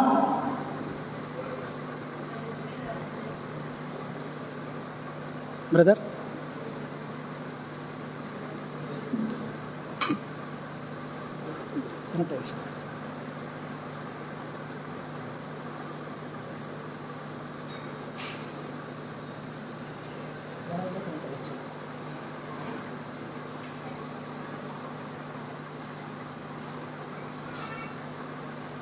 சரி, அவர் போகிறதுக்குள்ள பேசிட்டு இருக்கலாம். அப்போ இந்த மறுரூப மலை காட்சி நம்ம பார்க்குறோம். எலியா பார்க்கும்போது சபைக்கு அடையாளமாக இருக்குது. இப்போது அதாவது கண்ணுக்கு தெரியாமல் இருக்கக்கூடிய ராஜ்யத்தில், கண்ணுக்கு தெரியாமல் ராஜ்யத்தில் சபை கர்த்தர் இயேசுவோடு கூட இருப்பாங்க. அதுக்கடுத்து மோசே நம்ம பார்க்குறோம். முற்பிதாக்கள் இந்த பூமியுடைய ராஜ்யங்களை இது அடையாளப்படுத்தி பேசுவதாக இங்கே நம்ம சொல்லிட்டு இருக்க அன்புக்குரிய சகோதர சகோதரி, இதை நீங்கள் அப்படியே பார்த்துக்கலாம்.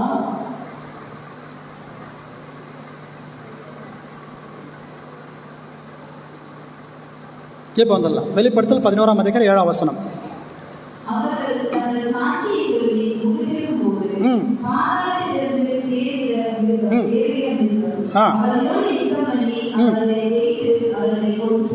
இப்போ சுருக்கமாக நம்ம சொல்லணும்னு பார்த்தீங்கன்னாக்கா, இவர்கள் அப்படின்னு சொல்லி எவரை பற்றி பேசிட்டு இருக்கிறோம்? 2 சாட்சிகள், 2 ஒலிவா மரங்கள், பழைய ஏற்பாடு.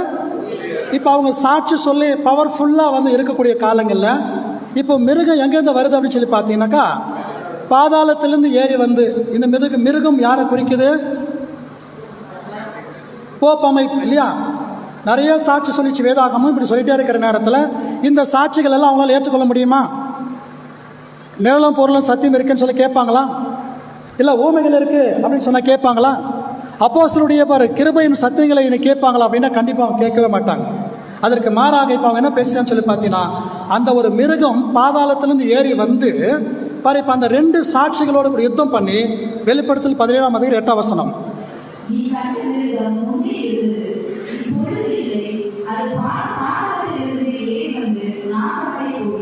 இப்போ அது எங்கேருந்து ஏறி வருதுனாலும் மிருகம் பாதாளத்திலிருந்து ஏறி வந்து, இப்போ மிருகம் யாரை குறிக்குதுங்க?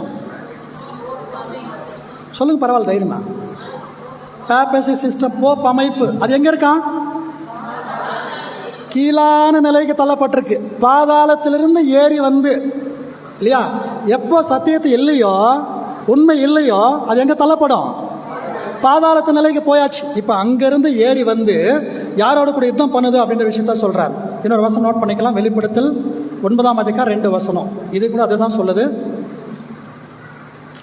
என்னுடைய 2 சாட்சிகளோடு கூட வந்துட்டு அது யுத்தம் பண்ணுது அப்படின்னு சொல்கிறாரு. நான் அதுக்குள்ளே வந்துடுறேன்.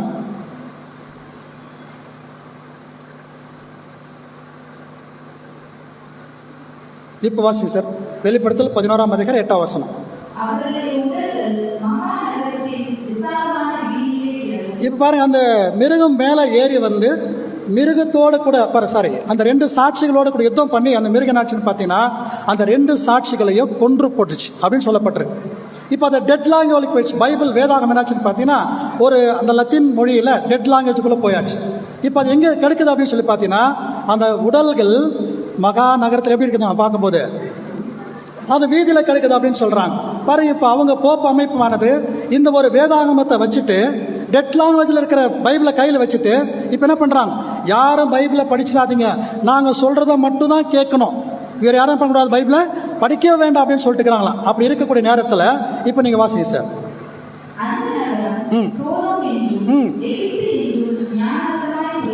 எந்த நகரம்? போப் அமைப்பு இல்லைங்களா? பேப்பர்ஸ் சிஸ்டம் தான் குடிக்கிற அந்த நகரம் அப்படின்னு சொல்கிறாரு. அந்த நகரத்தில் தான் பார்க்கும்போது இப்போ அந்த ஒரு சத்திய வேதமானது அவங்ககிட்ட இருக்குது, டெட் லாங்குவேஜில் விழுந்து கிடக்குது. அப்படியே இருக்கும்போது தான் அந்த நகரத்துக்கு பேர் என்னங்களாம்? சோதம் என்றும் கொமோரா என்றும் சோதம் என்றும் அது எகிப்து என்றும் இல்லையா அது சொல்லப்பட்டிருக்கு. ஞானார்த்தமாக சொல்லப்பட்டிருக்கு. பாருங்க, சத்தியம் எகிப்து என்றும் சோதம் என்று சொல்லி சோதம் அப்படின்னு சொன்னால் நம்ம காலையில் பாடத்தில் படிச்சிருக்கிறோம். ஃபஸ்ட்டு பாடம் தான். சோதமில் இப்போ யார் சிக்கிட்டாங்க? லோத்து, அவங்க மனைவி, பிள்ளைகள். ஆனால் தேவன் அவங்க என்ன செய்கிறாங்க பார்க்கும்போது இப்போ அடுத்து எதை காண்பிக்கிறான்னு பார்க்கும்போது எகிப்தியை காண்பிக்கிறார். இப்போ அதை குறித்து ஒரு சின்ன விளக்கத்தை மட்டும் நம்ம பார்க்கலாம். டெட் லாங்குவேஜில் இருக்கக்கூடியதான அது சத்தியம் லத்தீன் பாஷையில் அவங்க மத்தியில் போயிடுச்சு. ஆனால் என்ன பண்ணான்னு பார்க்கும்போது தேவன் பாருங்கள் அப்படியே விட்டுல. இப்போ பாருங்கள், அந்த ஒரு சோதம் அப்படின்னு சொல்லக்கூடியது இன்றைக்கி இருக்கக்கூடிய போப் அமைப்பு முன்னாடி இருந்த ஒரு சோதம் என்ன காரியங்களை செய்தாங்களோ அதே காரியத்தை இன்றைக்கி பேப்பர்ஸ் சிஸ்டம் செய்துட்டு இருக்கிறாங்க. என்ன செய்கிறாங்க அப்படின்ற விஷயத்தை எரேமியா 23ஆம் அதிகாரம் 13-14 வசனம் ப்ளீஸ் வாசிக்க வேணும் சிஸ்டர். நான் அப்படியே சொல்லிடுறேன், வசனத்தை நோட் பண்ணிக்காங்க. அடுத்து பார்க்க இன்னொரு வசனம் எசேக்கியேல் 16ஆம் அதிகாரம் 49ஆம் வசனம். இது கூட அதே காரியத்தில் பேசப்பட்டிருக்கு. இப்போ நம்ம போயிடலாம். 2 பேதுரு இதை வாசிங்க. 2ஆம் அதிகாரம் 7-8 வசனம்.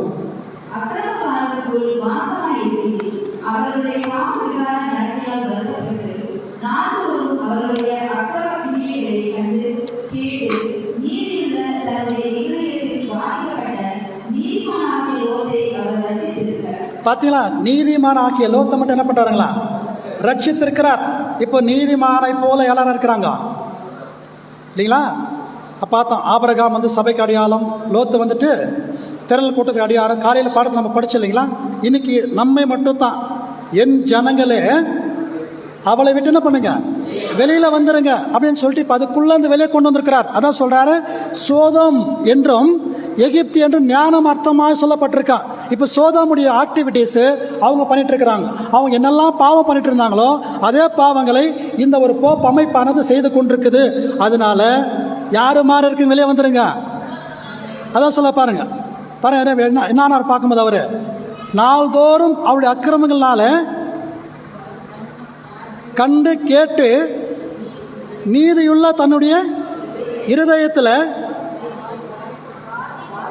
வாதிக்கப்பட்டு எந்த அளவுக்கு வாதிக்கப்பட்டு பாருங்க. இன்னைக்கு இதே விஷயந்தான் நாம் கூட தெரியாமல் போயிட்டு அந்த போப் அமைப்புக்குள்ளாக சிக்கி கொண்டு ஏதோ பெயர் சபைகள் இருந்து தேவன் இன்னைக்கு நம்மை மட்டும் ரட்சித்து வெளியே கொண்டு வந்திருக்கிறார். இதான் சோதோம் என்றும், அதுக்கு அடுத்து என்னங்க எகிப்து என்று. சரி, எகிப்தில் என்ன ஆச்சு கொஞ்சம் எப்படி சொல்லலாமா? தேவனுடைய பிள்ளைகளை பார்வோன் என்ன பண்ணியிருக்கிறான்? சிறையாக அடிமையாக வச்சுட்டு போக விடாமல் தடுத்து கொண்டே இருக்கிறான். இன்னைக்கு எகிப்து எதை குறிக்குது? இந்த உலகத்தில் தேவனுடைய பிள்ளைகளை சாத்தான் தேவனுடைய ஆசீர்வாதங்களை பெற்றுக்கொள்ள படாதபடிக்கு அவளை தடை செய்து கொண்டே இருக்கிறான். அப்படி இருக்கும்போது சொல்றாரு, அவர்களை பார் அங்கிருந்து மீட்டு ரட்சிக்கிறதுக்காக மோசே எப்படி போனாரோ ஒரு கேப்டன் போல கர்த்தராகிய இயேசு கிறிஸ்து வந்து அவளை மீட்டு ரட்சித்து அவர் கொண்டு போவார் அப்படின்னு சொல்றாரு. அதான் சொல்றாரு, அது சோதோம் என்றும் எகிப்து என்றும் ஞானார்த்தமாக சொல்லப்பட்டிருக்குது. அப்படி சொல்லிட்டு அந்த வசனத்தை மறுபடியும் நீங்க வாசிங்க சார்.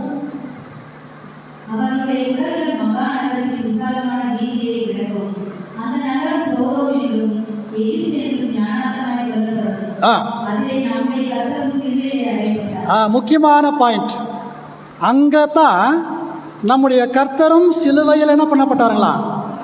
எங்க? நம்முடைய கர்த்தரும் அங்கதான் சிலுவையில் அறையப்பட்டாராம். சோதோம் என்றும் எகிப்து என்று ஞானார்த்தமாக சொல்லப்பட்டிருக்கிறது. அங்கத்தான் நம்முடைய கர்த்தரும் சிலுவையில் அறையப்பட்டார். இயேசு கிறிஸ்து எங்க சிலுவையில் அறையப்பட்டார்? சோதோம்லியா? எகிப்திலியா? எங்க? பார்த்தீங்களா? அதுக்கு தான் அவர் சொல்லிட்டாரு, ஞான அர்த்தமாக சொல்லப்பட்டிருக்கு. வெளிப்படுத்தின விசேஷமே அடையாள பாஷை. இன்னும் சொல்ல பார்க்கும்போது இது மோர் ஸ்ட்ராங் சிம்பாலிக் லாங்குவேஜ். இதை குறிக்குதான்னு பார்க்கும்போது 3rd வால்யூம்ல 4th சாப்டர் படிச்சிருங்க. 3rd வால்யூம் 4th சாப்டர் யாராச்சும் ஒருத்தர் சொல்லுங்க. 3rd வால்யூமே சொல்றது பெரிய விஷயம், அதில் 4th சாப்டர் வேற. பரிசுத்த ஸ்தலம் சுத்திகரிக்கப்படும் இல்லையா? 1000 யாராச்சும் சொல்லுவாங்க பார்த்தேன், நீங்கள் சப்போர்ட். 2300 ராப்பகல் செல். இதான் அந்த இடத்துல வந்து பார்க்கும்போது அவர் சொல்றார், இந்த ஒரு பரிசுத்த வேதாகமும் போப் அமைப்பானது என்ன லாங்குவேஜில் கொண்டு போயிட்டாங்க? டெட் லாங்குவேஜில் கொண்டு போயிட்டாங்க இல்லையா? லத்தீன் பாஷையில் வச்சுட்டாங்க. அப்படி வச்சுட்டு சொல்கிறாங்க, அது சோதோம் என்றும் எகிப்து என்றும் ஞானார்த்தமாக சொல்லப்பட்டிருக்கிறது. அதில் நம்முடைய கர்த்தரும் சிலுவையில் அறையப்பட்டார். இப்போ நீங்கள் புரிஞ்சுக்க, இப்போ சோதோம் யாரை குறிக்குது? அதான் சோதோம் பிரதர். எகிப்து எதை குறிக்குது? பேப்பசி சிஸ்டம். அதுக்குள்ள இப்போ அந்த 3rd வால்யூம் 4th சாப்டரில் நிறைய விஷயத்தை பேசிட்டு வருவார். ஆனால் ஒரு விஷயத்தை அந்த இடத்துல சொல்லுவார். என்னன்னு பார்க்கும்போது மாஸ் பற்றி பேசுவாருங்க இல்லையா? மாஸ் என்னங்க? மாஸ் வந்துட்டு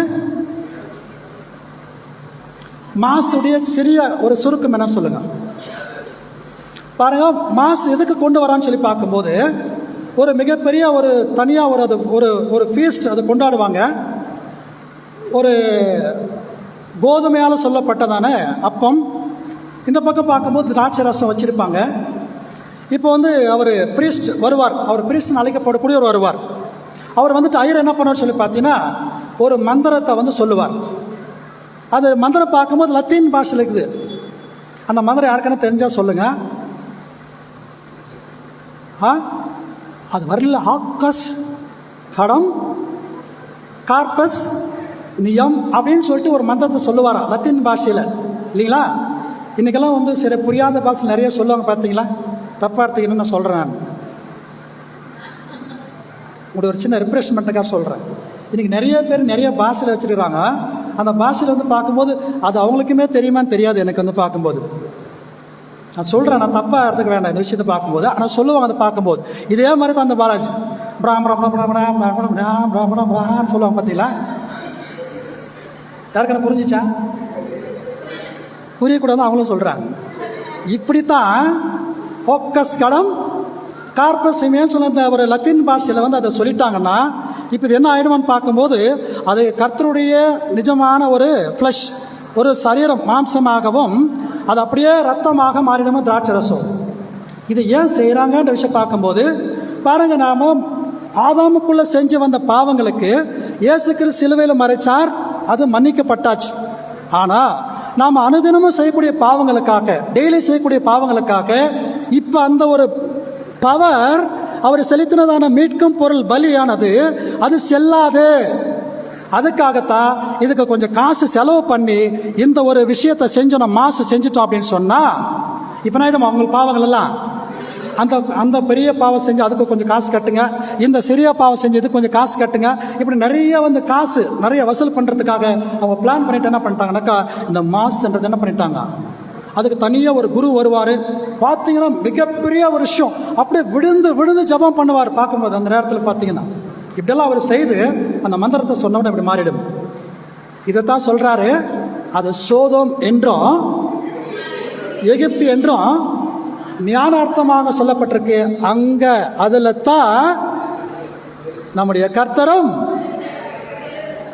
சிலுவையில் அறையப்பட்டார் அப்படின்னு சொன்னால் உண்மையாக இல்லை. இந்த விஷயத்தை சொல்கிற மாஸ் என்கிறதான பெயரில் அவங்க அடித்து கொண்டே இருக்கிற அன்புக்குரிய சகோதர சகோதரர்களே, இதான் குறிக்கும். இப்படியாக இருக்கக்கூடிய வேதாகமும் 1290 1260 வருஷங்கள் வரைக்கும் அது மறைக்கப்பட்டிருந்தது. இப்படியா சொல்லிட்டு வராரு. நான் ஒரு 2 வசனத்தை நான் ஸ்கிப் பண்ணிக்கிறேன், நேரத்தை கருதல் கொண்டு நிறைய விஷயம் சொல்லணும். அதுக்காக வெளிப்படுத்தல் 11ஆம் அதிகாரம் 9, 10 வசனத்தை ஸ்கிப் பண்ணிவிட்டு அப்படியே 11ஆம் வசனத்துக்குள்ளே இப்போ நம்ம கடந்து போகலாம். என்னோட கூட நீங்களும் வாங்க பாரு. இங்கேருந்து நம்மளுடைய சத்தியத்துக்கு ஒரு டர்னிங் பாயிண்ட். இது வரைக்கும் அந்த 2 சாட்சிகள், 2 ஒலிவா மரங்கள் டெட் கண்டிஷனில் இருந்தது, சாக்ளோஸ் இல்லையா, ரெட்டெடுத்து கொண்டு இருந்தது, மறித்த நிலையில் இருந்தது. ஆனால் இப்போ என்ன ஆகுது அப்படின்னு சொல்லி பார்க்கும்போது தான் இப்போ சொல்கிறார். நம்ம போயிடலாம். வெளிப்படுத்தல் 11ஆம் அதிகாரம் 11ஆம் வசனம்.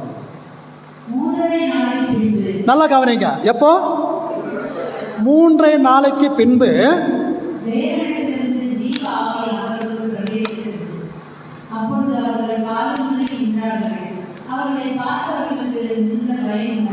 பார்த்தீங்களா எதுக்கு வந்துருச்சு இப்போ அந்த 2 சாட்சிகளும் 2 ஒலிவா மரங்கள், பழைய ஏற்பாடு புதிய ஏற்பாடு மறுபடியுமாக பாருங்க.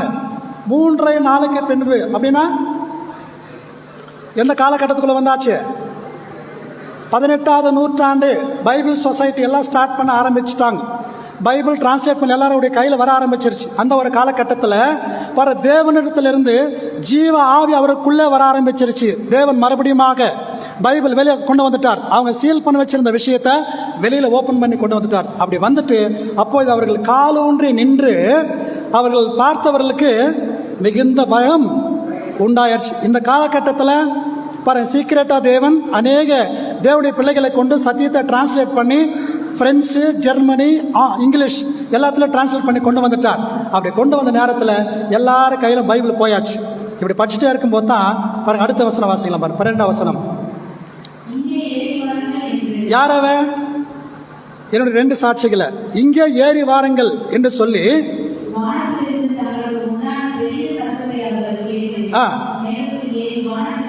இப்போ பாருங்க, இந்த பைபிள் என்னாச்சுன்னா 18ஆவது நூற்றாண்டில் பைபிள் சொசைட்டி ஸ்டார்ட் பண்ண உடனே பரிசுத்த வேதாகமும் அப்படியே லாங்குவேஜில் வர ஆரம்பிச்சிச்சு. எல்லாரும் பைபிளை படிக்க ஆரம்பிச்சிட்டாங்க. இப்போ அப்படியே மேலான நிலைக்கு போயாச்சு. யாரு? 2 சாட்சிகள், பழைய ஏற்பாடு புதிய ஏற்பாடு, பைபிள் பரிசுத்த வேதாகம் அப்படியே மேலே வந்தாச்சு இப்போ வந்து பார்க்கும்போது. ஆனால் பரிசுத்த வேதாகம் எல்லார் கையில் வந்துருச்சு. ஆனால் மிகப்பெரிய கொஸ்டின் என்ன தெரியுமா? என்ன கேள்வின்னு தெரியுமா? எல்லாரும் பைபிளை படிக்க ஆரம்பிச்சிட்டாங்க. ஆனால் சத்தியம் தேவன் மூடி போட்டார். யாருக்கு மட்டும்தான் சத்தியம்? காது உள்ளவன். இன்னைக்கு நமக்கு மட்டும்தான் அந்த சத்தியத்தை திறந்திருக்கிறாரு. ஆனால் அதை பார்த்தவங்களுக்கு என்ன ஆச்சுன்னா, யார் அதை பார்த்து பயப்படுவாங்க? யாரெல்லாம் அதை வெளியே வரக்கூடாதுன்னு நினச்சிட்டு இருந்தாங்களோ இன்னைக்கு இருக்கிற பேர் கிறிஸ்தவர்கள், பேர் கிறிஸ்தவ அமைப்பு, அன்புக்குரிய சகோதர சகோதரர்களே, இந்த சிறிய கூட்டத்தை பார்த்தாலே அவங்களுக்கு பயம். உண்மை சத்தியத்தை வச்சுல பார்த்தாலே பயம். பரிசுத்த வேதாகமும் சத்தியம். ஆனால் பைபிளை படிக்கிறாங்க, ஆனால் சத்தியம் அவங்கள கையில் இல்லை. ஆனால் உண்மையிலே சீக்கிரத்தில் அவங்களுக்கு என்ன நடக்க போகுதுன்ற விஷயத்த இந்த வசனத்தை படிங்க. நான் விளக்கத்தை சொல்ல மாட்டேன், படிங்க சிஸ்டர். ம் யாருக்கு மேலே ஆபத்து வரும்? யாருக்கு தான் ஆபத்து வரும்? அது கூட போட்டுடுறேன். நமக்கான விபத்து வரலாம், ஆபத்தெல்லாம் வராது இல்லையா? யாருக்கு மட்டும்தான் வரும்? அதான் சொல்கிறார். இப்போ அந்த பரிசுத்த வேதாகமானது எப்படி டாப்பில் வந்துருச்சுன்ற விஷயத்துக்காக இந்த ஒரு சின்ன இது மட்டும் போட்டிருக்கிறார். இவரை வந்து பாருங்கள், பீட்டர் வால்டோ 1160ஆம் வருஷத்தில் ஆண்டன் ஃப்ரே அவர்கள் சின்ன ஒரு கமெண்ட் கொடுத்துருக்கிறார். இந்த காலகட்டத்தில் இவர் டிரான்ஸ்லேட் பண்ணிட்டாரு அப்படின்னு சொல்லி. இந்த பீட்டர் வால்டோ பார்க்கும்போது இவர் மிகப்பெரியதான ஒரு வியாபாரி. இவர் அநேக பேருக்கு இவருடைய இருக்கக்கூடிய ஆஸ்தியெல்லாம் விற்று கொடுத்து பரிசுத்த வேதாகமத்தை பீட்டர் வால்டோ பிரெஞ்சு லாங்குவேஜில் வந்து அவர் டிரான்ஸ்லேட் பண்ணி வெளியே கொண்டு வந்துட்டார். பீட்டர் வால்டோ பாருங்கள், பிரெஞ்சு லாங்குவேஜில் அவர் டிரான்ஸ்லேட் பண்ணியிருக்கிற அந்த விஷயத்தை ஒரு சின்ன விஷயத்தை இங்கே போட்டிருக்கிறோம். ஓகேங்களா? இது மட்டும் படிக்க முடியுமா சிஸ்டர்?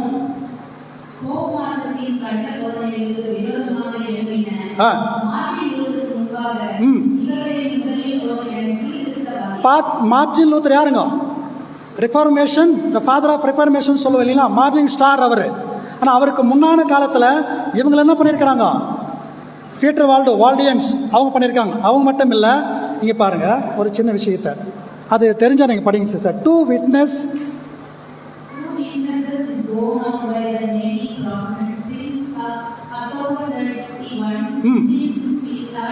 பாருங்க, 1517 அக்டோபர் 31 மார்ட்டின் லூத்தர் இல்லையா? அந்த காலத்துக்கு முன்னாடியே பார்க்கும்போது நிறைய சகோதரர்கள் பார்த்தீங்கன்னா இந்த பரிசுத்த வேதாகமத்தை வெளியே கொண்டு வரதுக்கு பிரயாசம் எடுத்திருக்காங்க. அவங்க நேம்ஸ் மட்டும் லிஸ்ட் அவுட் பண்ணியிருக்கிறேன். Luther, Melanchthon, Zwingli, Calvin, Farel, ரிச்சலன், Latimer, Ridley, Knox, William, Tyndale, இப்படி நிறைய பேர் பிரயாசம் எடுத்திருக்கோம் வேதாகமத்தை வெளியே கொண்டு வரதுக்காக. இதெல்லாம் பெரிய விஷயம், நம்ம சொல்லிகிட்டே போக முடியாததுக்காக சுருக்கமாக அந்த விஷயத்தை போட்டுக்கிறேன். அடுத்ததாக சர்தை சபையின் தூதன் யாருங்க? ஜான் வைக்லிஃப். அவர் என்ன செஞ்சிட்டாரு?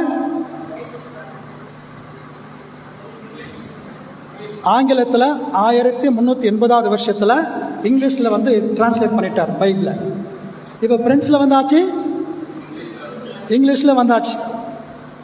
இவர் ஒரு ஸ்டாராக ஜான் வைக்லிஃப் பயன்படுத்தி சொல்லியிருக்கிறார். அடுத்ததாக மார்ட்டின் லூத்தர். இவர் போப்பு அமைப்புக்குள்ளாகவே இருந்து அதை எதிர்த்து இது தாங்க அந்த கிறிஸ்து அமைப்புன்னு கை காமிச்சிட்டு அதிலிருந்து வெளியே வர்றார். அவர் பார்க்கும்போது இவர் அரெஸ்ட் பண்ணி பாருங்க, 96 குற்றச்சாட்டுகளை போப்புக்கு விரோதமாக அவர் எழுதி அந்த ஹிட்டன்பர்க் ஜெர்மனில் கொண்டு போயிட்டு அந்த சர்ச்சுக்கு முன்னாடியே ஒரு அதை நோட்டீஸ் போர்டில் போடுறார். அப்போ அவர் அரெஸ்ட் கொண்டு போயிட்டு என்ன பண்ணுறாங்க? அரெஸ்ட் பண்ணி அவர் எக்ஸ்கமினேஷன் பண்ணிவிட்டு வெளியே அனுப்பி சிறைச்சாலையில் கொண்டு போடுறாங்க. அவர் சிறையில் இருந்துட்டு பாருங்கள், 1534ஆவது வருஷத்தில் பரிசுத்த வேதாகமத்தை எந்த லாங்குவேஜில் கொண்டு வந்துட்டாருங்க? ஜெர்மனிய பாஷையில். அதான் சொல்கிறார், 3.5 வருஷத்துக்கு பிறகு அந்த 2 சாட்சிகளும் அப்படியே மேலே வர ஆரம்பிச்சிருச்சு. அதான் இங்கே ஏறி வாரங்கள் மேலான நிலைமைக்கு வர ஆரம்பிச்சிருச்சு அந்த சத்தியமானார். அப்படியாக போகும்போது தான் அவர் மிகப்பெரிய ஒரு விஷயம் தெரியுமா அவருக்கு? அந்த காலகட்டத்தில் பாவ மன்னிப்பு சீட்டு விற்றுட்டுக்கிறாங்க. இந்த பாவத்துக்கு இவ்வளோ காசு, அந்த பாவத்துக்கு அவ்வளோ காசுன்னு சொல்லிட்டு இருக்கும்போது பாவ மன்னிப்பு அப்படின்றது ஆனால் எப்படி தான் மன்னிக்கப்படும் அப்படின்னு சொல்லி பார்த்தீங்கன்னா, இவர் கூட தெரியாமல் இல்லைங்களா ஜெர்மனியிலேருந்து ரோமுக்கு போயிட்டு முழங்காலிலே என்ன பண்ணுவாருங்க, அந்த பாவ மன்னிப்புக்காக அந்த சாண்டா கிளாண்டக்கூடிய அந்த படிகளை ஏறிட்டே போயிட்டு இருக்கிற நேரத்தில் ஒரு வசனம் அவருக்கு ஞாபகத்துக்கு வருது. ரோமர் 1ஆம் அதிகாரம் 17ஆம் வசனத்தில்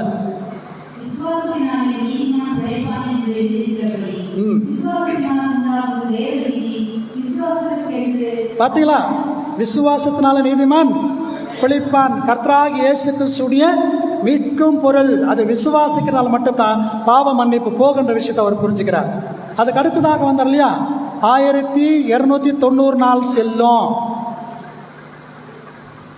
1290 நாள் யாருங்க? William Miller. இவர் தான் அட்வென்டிஸ்ட் அப்படின்னு சொல்லிட்டு அழைக்கப்பட்டார். இவர் கர்த்தராகிய இயேசு கிறிஸ்து 2ஆம் வருகையில் எப்படி வருவார்னு நினைச்சாருங்க? மாம்சத்திலேயே அப்படியே இறங்கி வருவார் அப்படின்னு நினைச்சார். அந்த வருஷம் மட்டும் நம்ம படிச்சிடுவோம். இங்கே சொல்கிறார், அதை மட்டும் நான் படிச்சிடுறேன் உங்களுக்கு அப்படியே. To Christ second coming, this was to be one of 10th day of the 7th month October 22, 1844 எப்படி வருவார் அவர் நினைச்சான்னு பார்த்தீங்கன்னாக்கா, அப்படியே வானத்தில் அவர் இறங்கி வருவார் அப்படின்னு நினைச்சார். ஆனால் அது எதிர்பார்ப்பானது என்னாச்சு, அந்த காலம் வந்தது, அந்த காலம் சென்றது, ஆனால் கர்த்தர் இயேசு வரவில்லை. ஆனால் என்ன ஒரு தீர்க்கதரிசனம் நிறைவேறுச்சுன்னு பார்க்குறோம். மத்தேயு சுவிசேஷம் 25ஆம் அதிகாரம் 6ஆம் வசனம் இல்லையா, எல்லாரும் வந்துட்டு கன்னிகள் நித்திரை பண்ணிட்டு இருக்கிற நேரத்தில் இதோ மணவாளன், அப்போ அவர் எப்படி வருவாருன்னு சொல்லியிருக்கான்னு பார்க்கும்போது, நீங்கள் பார்த்துட்டு இருக்கும்போது கொஞ்சம் ஸ்கிப் பண்ணிக்கிறேன். நான் எனக்கு இதெல்லாம் சொல்ல முடியாது, அதுக்காகத்தான் சம்மரிக்கு வந்துடுறேன். அப்படியே சுருக்கமாக முடிஞ்ச அளவில் ஒரு 10 நிமிஷத்தில் பார்த்துட்டு இந்த பாடத்தை நான் நிறைவு செஞ்சிடறேன். எனக்கு பெரிய லெசன் உள்ளே போக முடியாது. நம்முடைய சார்ல்ஸ் டேஸ் ரசலாவை பற்றி மட்டும் ஒரு சில விஷயங்களை சொல்லி இந்த பாடத்தை நான் நிறைவு செஞ்சிடறேன். அவருக்கு முன்னாடி பார்க்கும்போது சில சகோதரர்கள், சில யாரெல்லாம் அப்படின்னு சொல்லி பார்த்தீங்கன்னா, ஹென்றி க்ரூ அப்படின்னு சொல்லக்கூடியவர், அவர் என்ன சத்தியத்தை விலை கொண்டு வந்தவர் அப்படின்னு பார்க்கும்போது, அதாவது ஆத்மா சாகவே சாவாது அப்படின்னு பேசிட்டு இருக்கிறாங்க. ஆனால் இவர் கண்டுபிடிச்சாரு, பாரு ஆத்மா என்ன ஆகும், சாகும். அது மட்டும் இல்லை, நரகத்தில் போட்டு எரிப்பாங்க, நரகம் எரிகிற இடம் அப்படின்ற விஷயத்த இவர் சொல்கிறார். அப்படியெல்லாம் கிடையாது, மனுஷன் என்ன இருக்குது அப்படின்னு பார்க்கும்போது நோ ட்ரினிட்டி. அது மட்டும் இல்லை, all man will be resurrected, உயிர் தேர்ந்து வருவாங்க எல்லாரும், நியாய தீர்ப்பு இருக்கின்ற விஷயத்த ஹென்றி க்ரூ அவர்கள் அந்த விஷயத்தை அவர் சொல்கிறார். அதுக்கு அடுத்ததான் பார்க்கும்போது ஹென்றி க்ரூடைய ட்ராக்ஸ் படித்தவர் யார் தான் பார்க்கும்போது ஜார்ஜ் ஸ்டோர்ஸ் அப்படின்றவர் படிக்கிறாரு. அவர் என்ன கொண்டு வருவார் அப்படின்னு சொல்லி பார்க்கும்போது 2 விதமான ரட்சிப்பு இருக்குது அப்படின்ற விஷயத்தை அவர் தான் சொல்கிறார். 2 சால்வேஷன். என்னென்ன ரட்சிப்பு சொல்லுங்க பார்க்கலாம்.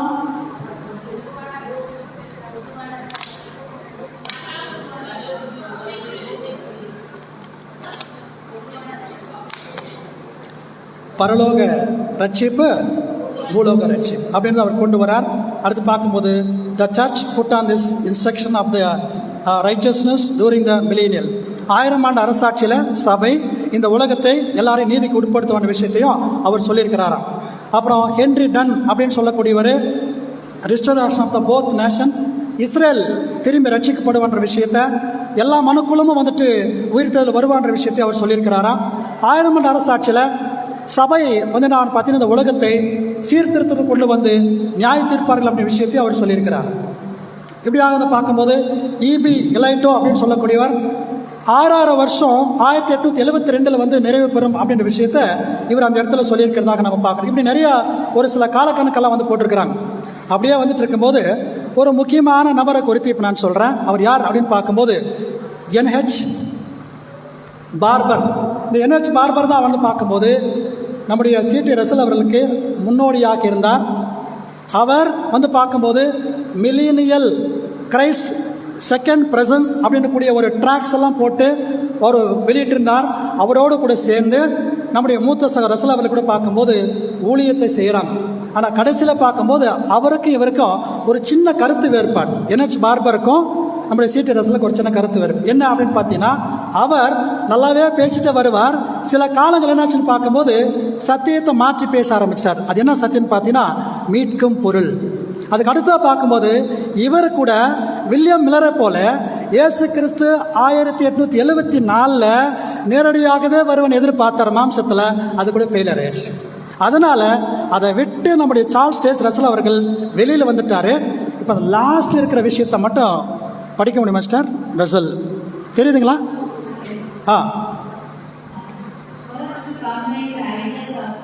Sister, Pastor Charles Taze Russell first to combine the ideas of the time prophecy, chronology, and the purpose of the return of Christ to bless mankind, attribute his understanding to some of those listed above.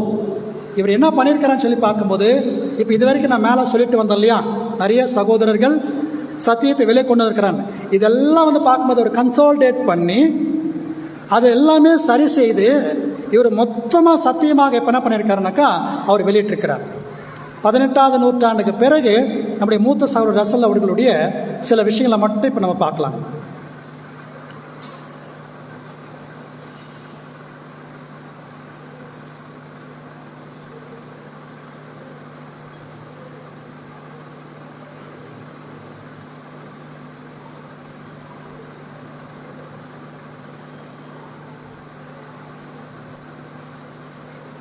சரி, ஒரு சிறிய சுருக்கத்தை மட்டும் பார்த்து நம்ம நிறைவு செய்யலாம். இது பெரிய விஷயம், இதுவே ஒரு பாடம் போகும். ஆனால் சுருக்கமாக நம்ம பார்த்துடலாம். சிஸ்டர்ஸ், நீங்கள் முடிஞ்சால் எனக்கு கொஞ்சம் ஹெல்ப் பண்ணுங்கள். நீங்கள் ஒரு பேராக படிச்சுட்டு வாங்க.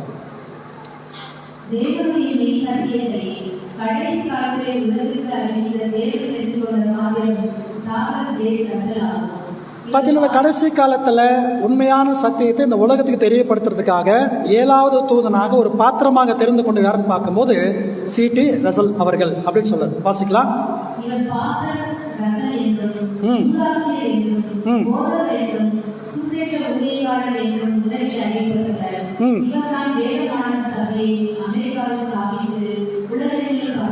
இவர் தான் வேதமானவர் சபை என்ன பண்ணியிருக்கிறாங்களா அமெரிக்காவில் இவர் ஸ்தாபித்து இருக்கிறார். இவருடைய தந்தை பெயர், இவர் யார் அப்படின்ற விஷயத்தையும் பார்க்கலாம் அடுத்த பேராகிராஃபில்.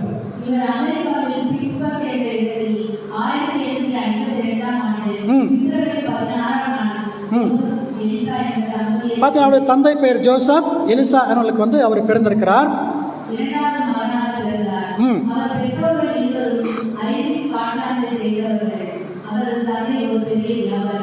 பார்த்தீங்கன்னா அவர் தந்தை என்ன பண்ணுறாருங்க, மிகப்பெரிய வியாபாரி. இவர் அவர்களுக்கு 2வது மகனாக பிறக்கிறார். ஆனால் இவர் என்ன செய்யணும்னு பார்க்கும்போது நெக்ஸ்ட் இவரை பற்றி சொல்லப்பட்டிருக்கு. இவருக்கு திருமணம் கூட ஆயிருக்குது 1879. இவர் வாசிங் சார்.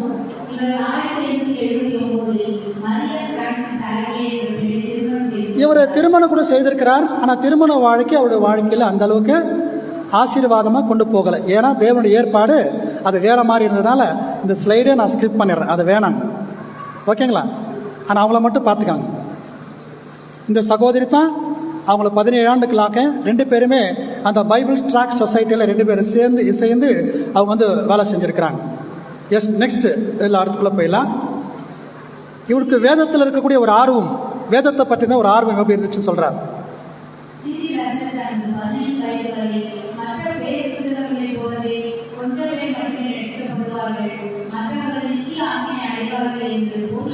பார்த்தீங்கன்னா நிறைய பேர் எல்லாருமே நரகத்தில் போயிடுவாங்க, கொஞ்சம் பேர் மட்டும் ரட்சிக்கப்படுவான்ற விஷயத்தை இவர் பாரு 15 வயதுல இவருக்கு போதிக்கப்படுது. ஆனால் இவர் என்ன பண்ணுறா அப்படின்னு சொல்லி பார்க்கும்போது பாருங்க, YMCAன்னு சொல்லக்கூடிய ஒரு காங்கிரிகேஷனில் இவர் இருக்கிறார். அப்படி இருக்கிற நேரத்தில் இவர் வேதாகம் இப்படி சொல்கிறதில்ல அப்படின்னு கண்டுபிடிச்சி நரகம் பற்றின சத்தியத்தை அவர் கொண்டு எல்லா பக்கமும் கேட்குறார். நிறைய கேள்விகளை கேட்டு வரார். அப்படி கேட்கும்போது நிறைய பேர் அவருக்கு சரியான ஒரு ஆன்சர் அவர் கொடுக்கறதில்ல. வேதத்தில் இருக்கக்கூடிய ஞானிகள், பண்டிதர்கள் அவர் கேட்கக்கூடிய கேள்விக்கு பதில் சொல்லவே முடியல. அப்படி இருக்கிற நேரத்தில் ஒரு சின்ன விஷயம் இடையில என்னாதுனாக்கா, C.T. ரசல் அவர்கள் ஒரு சின்ன அப்செட் ஆகிறார், ஒரு டிசப்பாயின்மெண்ட் ஆகுது. ஏன்னா நான் கேட்குற கேள்விக்கு யாருமே பதில் சொல்ல மாட்டேன். ஆனால் வேதத்தில் இருக்கக்கூடிய ஒரு பற்று, ஒரு விசுவாசம் அவருக்கு போகவே இல்லை. தேவன் மேலே இருக்கிற நம்பிக்கை அவர் போகவே இல்லை. தொடர்ந்து ஆராய்ந்து பார்த்துட்டே இருக்கிற நேரத்தில் தான் தேவன் அவருக்கு மிக பெரிதான ஒரு சத்தியத்தை அவர் வெளிப்படுத்துகிறார். இப்போ கீழே அந்த பேராகிராஃப் போயிடலாம் சார். 1870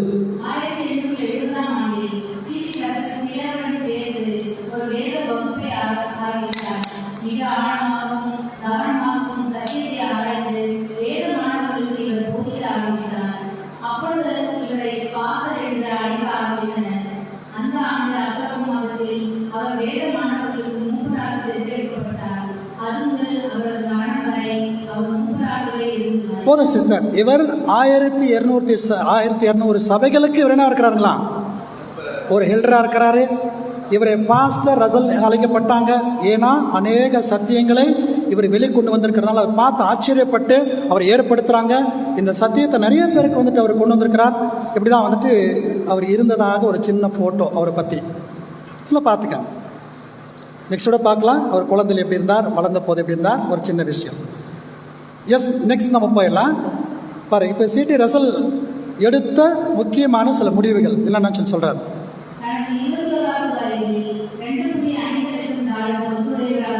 இவர் எப்படி இருந்தாரா, மிகப்பெரிய பணக்கார அமெரிக்காவில்.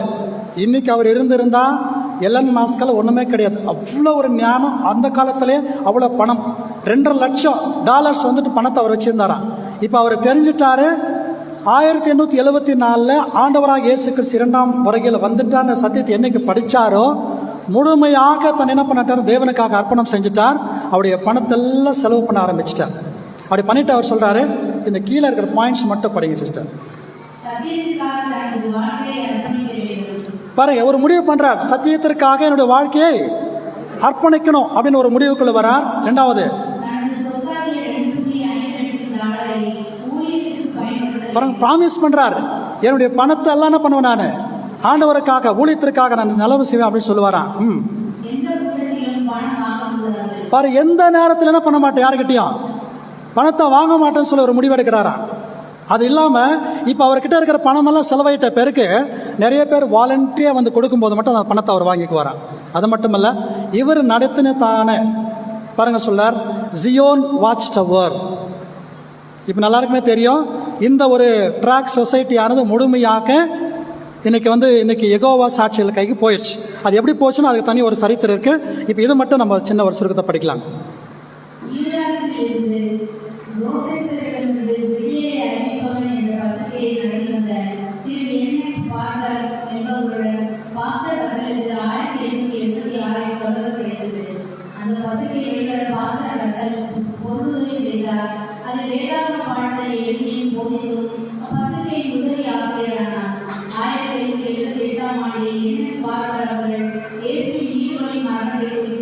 நான் சொல்லிட்டேன் இல்லைங்களா, அவருக்குள்ள வந்த கருத்து வேறுபாடு, NH பார்பர் அவருக்கும் வந்த கருத்து வேறுபாடு பார்க்கும்போது மீட்கும் பொருள் என்கிற ஒரு சத்தியத்தில் அவர் தப்பாக புரிஞ்சுக்கிறாரு.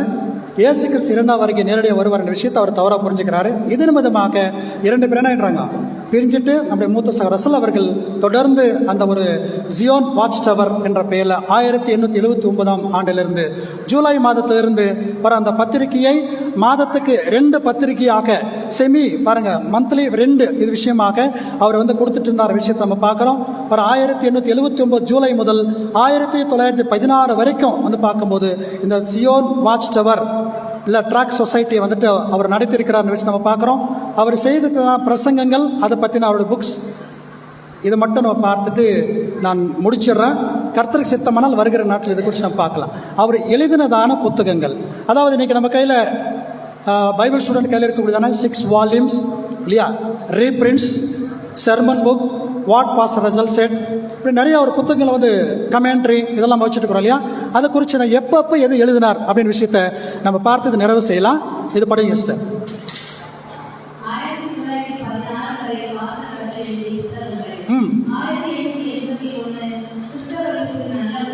பார்த்தீங்களா, food for thinking Christian 1881 food for thinking Christian அப்படின்ற விஷயத்தை அவர் எழுதுறாரு.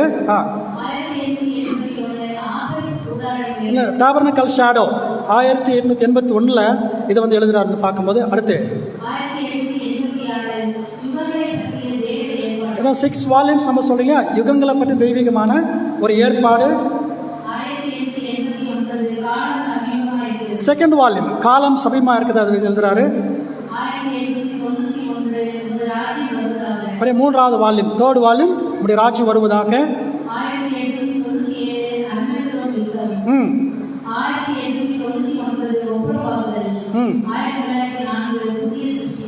இப்படி ஆகாது பண்ண 6 வால்யூம்ஸ் அவர் எழுதிக்கூடிய அன்புக்குரிய சகோதர சகோதரர். அப்போ 6 வால்யூம்ஸ் மிகவும் விசேஷமானது. அது ஒன்றோடு ஒன்று இசைந்து இருக்கிறதுனால first volume, second volume, third volume, 4th volume, 5th volume, 6th volume, இதை மட்டும் நம்ம பார்த்து முடிச்சிடலாம். இதுக்குள்ளே இருக்கக்கூடிய சீக்ரெட்னு பார்க்கும்போது நம்ம எடுத்த உடனே 6th வால்யூம் படிக்கக்கூடாது, அது எடுத்த உடனே 3rd வால்யூம் படிக்கக்கூடாது. என்ன பண்ணணும், ஃபர்ஸ்ட் வால்யூம் படிக்கணும். ஃபர்ஸ்ட் வால்யூம் என்ன இருக்கு, யுகங்களை பற்றி தேவனுடைய. அப்போ அவர் ஒரு விஷயத்தை புரிஞ்சுக்கிறாரு, காலம் ரொம்ப சமீபமாக இருக்கு, என்ன காலத்தில் இருக்கிறோம் அப்படின்னு விஷயத்துக்குனால தான்.